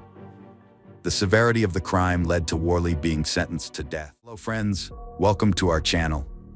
Today we're going to take a look at another horrible case with you. The case of Ryan Poston. Ryan Poston was born on December 30th, 1982, in Fort Mitchell, Kentucky, to Lisa and Jay Poston. He had a strong and loving bond with his 3 sisters, Allison, Catherine, and Elizabeth, throughout his life. Growing up, Ryan had the opportunity to travel extensively and attend schools in Switzerland and the Philippines. This exposure broadened his horizons and gave him an adventurous spirit. Ryan was also known for his striking good looks, which, coupled with his charismatic personality, made him stand out in a crowd. After graduating from high school, Ryan attended Indiana University, where he earned a degree in political science, history, and geography. He excelled academically and graduated with honors in 2005. Following in the footsteps of his family members, Ryan pursued a career in law. He enrolled in the Salmon P. Chase College of Law at Northern Kentucky University. Driven by his admiration for the legal profession, his esteemed grandfather and uncle, both practicing attorneys, were his role models. Ryan's ultimate goal was to own a successful law firm. While in Cincinnati, Ohio, Ryan dedicated himself to helping people who couldn't afford expensive lawyers. Despite being young, he had already built a strong reputation, and many sought his advice. He worked hard to ensure everyone had access to fair and competent legal representation, regardless of their financial situation. After a painful breakup in 2011, Ryan turned to his cousin Carissa for comfort and support. During a visit to Lexington, Kentucky to spend time with her, he met Shayna Hubers, a Lexington native, and his life took an unexpected turn. Shayna Hubers embodied the quintessential Southern girl, renowned for her outgoing personality and effortless ability to form friendships. Her warm and charming demeanor naturally drew people to her. After graduating high school in 2009 with a full scholarship, she continued her education at the University of Kentucky, majoring in psychology, before pursuing her master's degree in psychology at Eastern Kentucky University. Despite their 8-year age gap, Ryan was 29, while Shayna was just 21. Their feelings for each other grew increasingly undeniable. With each visit Ryan made to see his cousin Carissa in Lexington, he found himself devoting more time to Shayna. As they spent more time together, their bond deepened. Shayna began spending more time in Highland Heights, the Kentucky suburb where Ryan lived. Every weekend, she would pack a bag and visit Ryan's home, dedicating herself to taking care of him, cooking his meals, and cleaning his living space. As time went on, Ryan and Shayna's relationship grew stronger, and he took her to meet his parents. She was over the moon with excitement, telling her friends all about Ryan and even saying she wanted to become Mrs. Ryan Poston. But their promising future came to a tragic end on October 12, 2012. In a panicked call to the police, Shayna admitted to fatally shooting her boyfriend, Ryan. The details she shared revealed a devastating scene of domestic violence that had spun out of control. According to Shayna, Ryan had tried to physically abuse her, dragging her out of the house when she attempted to gather her belongings. She told the 911 dispatcher that Ryan had confronted her with a gun, leading to a physical fight. In the heat of the moment, Shayna managed to grab the gun, but she was intimidated by Ryan's size. In a state of panic, she pulled the trigger, ultimately shooting Ryan. Shayna admitted that she believed Ryan's death was inevitable, so she claimed she wanted to end his suffering. She told the 911 dispatcher that Ryan was in distress, making unusual sounds, which motivated her to shoot him several more times. Afterwards, she revealed that she left the gun on a bookshelf. Minutes after Shayna called 911 to report that she had shot her boyfriend, officers were sent to the scene. When they arrived, they told Shayna to come out of the apartment with her hands up. At first, she was hesitant, but she eventually followed their orders. As she walked out, they told her to lie face down on the ground. It was clear that Shayna was very upset as she complied with their instructions. After the officers handcuffed Shayna and put her in the back of their patrol car, they entered the apartment and found Ryan Poston's body on the dining room floor, covered in blood. Crime scene investigators arrived and examined Ryan's condo, which looked a bit messy, but nothing out of the ordinary for a 29-year-old man. They found that Ryan had a concealed carry permit and owned weapons, including the Sig Sauer semi-automatic gun that Shayna used to shoot him. Based on the evidence they gathered, the investigators concluded that Ryan was sitting at the table when Shayna opened fire. They knew this because of the blood found on the table. However, the fact that several items on the dining room table were not disturbed raised doubts about Shayna's story. If there had been a fight, the items would have been disturbed. The crime scene investigators thoroughly searched Ryan's apartment, gathering every detail. At the same time, police officers questioned Ryan's neighbors to see if they had any information that could help the case. One of Ryan's neighbors, a woman named Nikki, spoke to the detective and provided some useful insights. Nikki knew Shayna well and thought that Shayna was more committed to Ryan than he was to her. According to Nikki, the couple often had loud, angry arguments that disturbed the neighborhood. Nikki remembered a specific incident several months ago when Shayna came to her door in tears, saying she was afraid of Ryan. Shayna had told Nikki that she and Ryan had a violent fight, during which he lifted her up and threw her down the hallway, causing her injuries. Nikki believed Shayna and encouraged her to report the abuse to the police, but Shayna decided not to take legal action. At the police station, detectives took Shayna to an interrogation room to question her about the shooting of her boyfriend, Ryan. Before starting the interview, the officers read Shayna her Miranda rights, reminding her that she had the right to have an attorney present. Shayna chose to exercise this right and asked for a lawyer to be present. While waiting in the interrogation room, Shayna filled out some paperwork under the supervision of a detective. Despite having asked for a lawyer, Shayna still chatted with the detective. When asked who the victim was, Shayna calmly replied that it was the man she had killed. This response showed a clear lack of emotion, as it was obvious she knew the victim was Ryan, her long-term boyfriend. Shayna remained in the interrogation room with the detectives, maintaining that she had acted in self-defense. She recounted the events of the previous night, describing how Ryan had allegedly grabbed her by the throat and violently thrown her around the apartment. At some point during the investigation, the detective temporarily left the room, replaced by another officer. Shayna began to reveal more details about her encounter with Ryan to this new officer.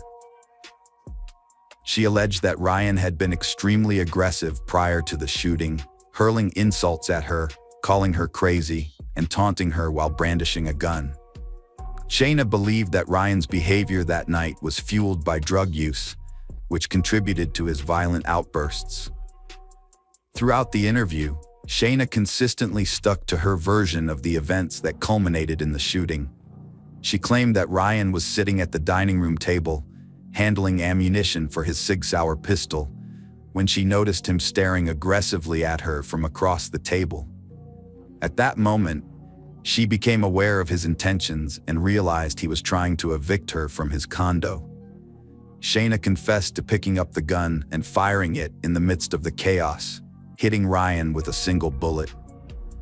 Shayna continued to describe the incident, claiming that after shooting Ryan once, she saw him twitching. Believing it was necessary to end his suffering, she fired multiple shots, ultimately killing him. In her confession, Shayna told the detective that Ryan was vain and had mentioned wanting a nose job, so she decided to grant him his wish. She deliberately aimed her gun at his face and pulled the trigger, essentially giving him the rhinoplasty he had requested. During the intense interrogation, Shayna expressed deep concerns about the impact of the incident on her academic performance and her future romantic relationships. She confided in the detective that having a dead boyfriend would make it difficult for her to find someone to marry, especially if they discovered she had killed him in self-defense. Despite her statement, the detective arrested and charged her with Ryan's murder. Shayna seemed genuinely surprised by her arrest, maintaining that she had acted in self-defense. In 2015, Shayna's trial began, and the courtroom was filled with anticipation. The prosecutor compared Shayna to Jodi Arias, who had also been charged with murdering her boyfriend, Travis Alexander, emphasizing the striking similarities between the two cases. This heightened the tension in the courtroom as everyone awaited the outcome. The prosecutor argued that Shayna was fixated on her ex-boyfriend, Ryan. According to the prosecution, Ryan dominated Shayna's thoughts, and she constantly discussed him. During the trial, the prosecutor presented testimony from Ryan's friends, who described his plans to end the relationship with Shayna and his efforts to avoid her phone calls and messages. Despite this, Shayna continued to visit Ryan's condo in Highland Heights uninvited, including on the night of the murder. The prosecution introduced evidence that Ryan had scheduled a date with Audrey Bolt, a former Miss Ohio, on the night of the murder. This information supported the prosecution's theory that Shayna was driven by jealousy and anger towards Ryan's potential new love interest. Audrey Bolt testified that she was supposed to meet Ryan for drinks at a bar on the night of the murder, but he failed to appear. It wasn't until later that she learned of his murder. The prosecution also presented evidence that Ryan had repeatedly expressed his desire to end the relationship with Shayna in the days leading up to his death. Ryan had sought advice from his father, Jay, on how to handle the situation, and Jay had counseled him to be kind to Shayna to avoid a messy breakup. However, it appears that Shayna continued to exert control over Ryan on the day he was killed. The prosecution presented evidence of several text exchanges between Ryan and Shayna, in which Ryan clearly told her he did not want to see her that weekend because he had other commitments. Nevertheless, Shayna showed up uninvited at his condo, which was not unusual for her. The argument that ensued reached a boiling point when Ryan explicitly told Shayna their relationship was over and she could no longer control him. Prosecutors argued that this statement enraged Shayna, prompting her to pick up a gun and fatally shoot Ryan. During Shayna's trial for murdering Ryan, the prosecution showed a video of her being questioned by the police to suggest she was a cold-blooded killer. In the video, Shayna's calm behavior and responses seemed to back up the idea that she had intentionally taken Ryan's life. The footage showed her dancing and singing along to music, which seemed unusual for someone who had just killed their loved one in self-defense. Normally, people in such a situation would be distraught and crying due to the loss of life and the weight of their actions. The prosecution's goal in showing the video was to make Shayna appear detached and unemotional, implying that her actions were not those of someone who had acted in self-defense. They claimed that her lack of tears and carefree behavior proved her guilt. However, this interpretation was open to debate and up to the jury to decide. In the end, the video was a key piece of evidence in the prosecution's case against Shayna, but it was just one part of the evidence presented during the trial. Shayna's defense team stuck to a clear storyline throughout her trial, arguing that Ryan was the aggressive and violent one on the night of the incident, leading Shayna to shoot him. To back up this claim, they built a picture of Ryan's mental state, suggesting that a mix of drugs he was taking, including anti-anxiety medications and amphetamines, contributed significantly to his behavior.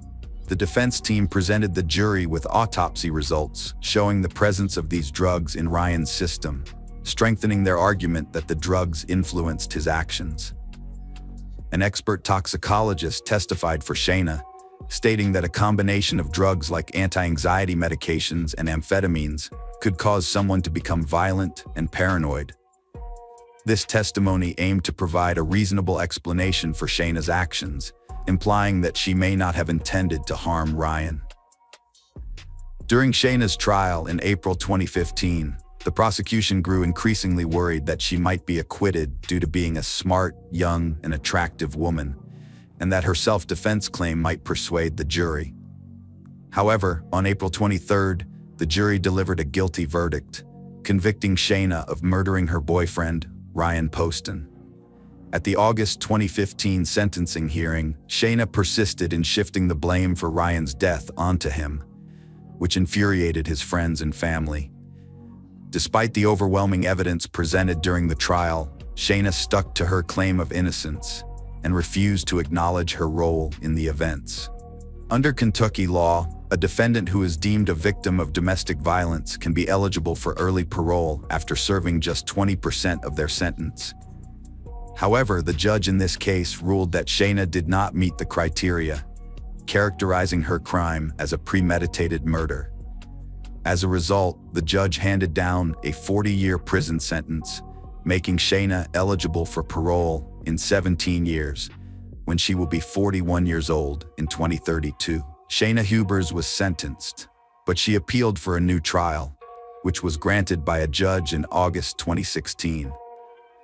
The reason for the appeal was that one of the jurors had failed to disclose their felony conviction, which is against Kentucky law since felons are not allowed to serve on juries. Following a 4-month delay, Shayna's second trial for the murder of Ryan Poston began in August 2018. During the opening arguments, Shayna's defense attorney claimed that throughout her year-and-a-half-long relationship with Ryan, Shayna tried her best to make him happy. However, their romance suffered because of it. The attorney stated that on the very first night Shayna and Ryan met, he was violent toward her, both physically and sexually. This incident had a lasting effect on her, and it took her several weeks to respond to his messages after that. Shayna's defense lawyers claimed that her high school experience of sexual assault led to a history of alcohol abuse and promiscuity. They argued that this traumatic event contributed to her behavior on the night of the murder. The defense team aimed to create a sympathetic image of Shayna, highlighting her troubled past and arguing that she was not responsible for her actions on the night of the murder. They sought to challenge the prosecution's narrative, suggesting that her behavior was the result of a combination of factors, including a history of abuse and a toxic relationship with Ryan. The defense portrayed Shayna as a victim of domestic violence at Ryan's hands, rather than as a cold-blooded murderer. They claimed that her actions were driven not by a desire for revenge or financial gain, but by years of abuse by her former partner. According to the defense, Ryan constantly criticized Shayna about her weight and chest size, pressuring her to enlarge her breasts. This constant pressure contributed to her low self-esteem and feelings of inadequacy, the defense argued. The defense claimed that Ryan and Shayna's sexual relationship was troubled, marked by frequent disagreements and frustration from both parties. According to the defense, Ryan yearned for a more romantic and intimate connection, but this desire was not fulfilled, leading to a growing rift between them. To support this claim, the defense presented evidence that Shayna had sought an injection to improve her romantic life, which was meant to address the couple's sexual difficulties and strengthen their bond. However, the defense argued that Ryan's consistent rejection and disinterest worsened the strain on their relationship, causing Shayna to become increasingly frustrated and isolated. Moreover, the defense alleged that Ryan often broke up with Shayna, only to engage in conversations with other women. In contrast, the prosecution stated that while Ryan Poston was not a perfect boyfriend, he was not abusive. They argued that Shayna did not act in self-defense when she fatally shot Ryan, but rather because he had ended their relationship that night. The prosecution claimed that it was time for Ryan to break up with Shayna, as she refused to leave him alone despite the breakup, demonstrating her inability to move on from the relationship. One of Ryan's co-workers testified that the breakup between Ryan and Shayna would be permanent this time because Ryan had always avoided breaking up with Shayna in person. According to the co-worker, Shayna had made every effort to keep Ryan. The prosecution presented text messages in which Shayna told her friends that she and Ryan's romantic encounters had brought them closer together. However, Shayna testified that these encounters had actually driven them apart. In another text message exchange, Shayna asked Ryan for sex, but Ryan was taking antidepressants, which had reduced his sex drive due to the medication's side effects. However, when Shayna testified, she claimed that Ryan had forced her into sexual intercourse. After 5 hours of deliberation, the jury found Shayna guilty of murdering Ryan despite contradictory testimonies and conflicting evidence. During the sentencing hearing, Shayna's mother emotionally addressed the judge, sharing stories of her daughter's singing talent, which had earned her multiple college scholarships. Through tears, she begged the jury to consider granting Shayna parole, arguing that her daughter still had the potential to positively impact people's lives. The mother acknowledged, however, that her pleas did not minimize the grief and pain experienced by Ryan Poston's family. Shayna was given a life sentence with no chance of parole. As part of her sentence, she must serve at least 17 years before becoming eligible for parole in 2032. She is currently serving her sentence at the Kentucky Correctional Institute for Women in Pewee Valley, Kentucky.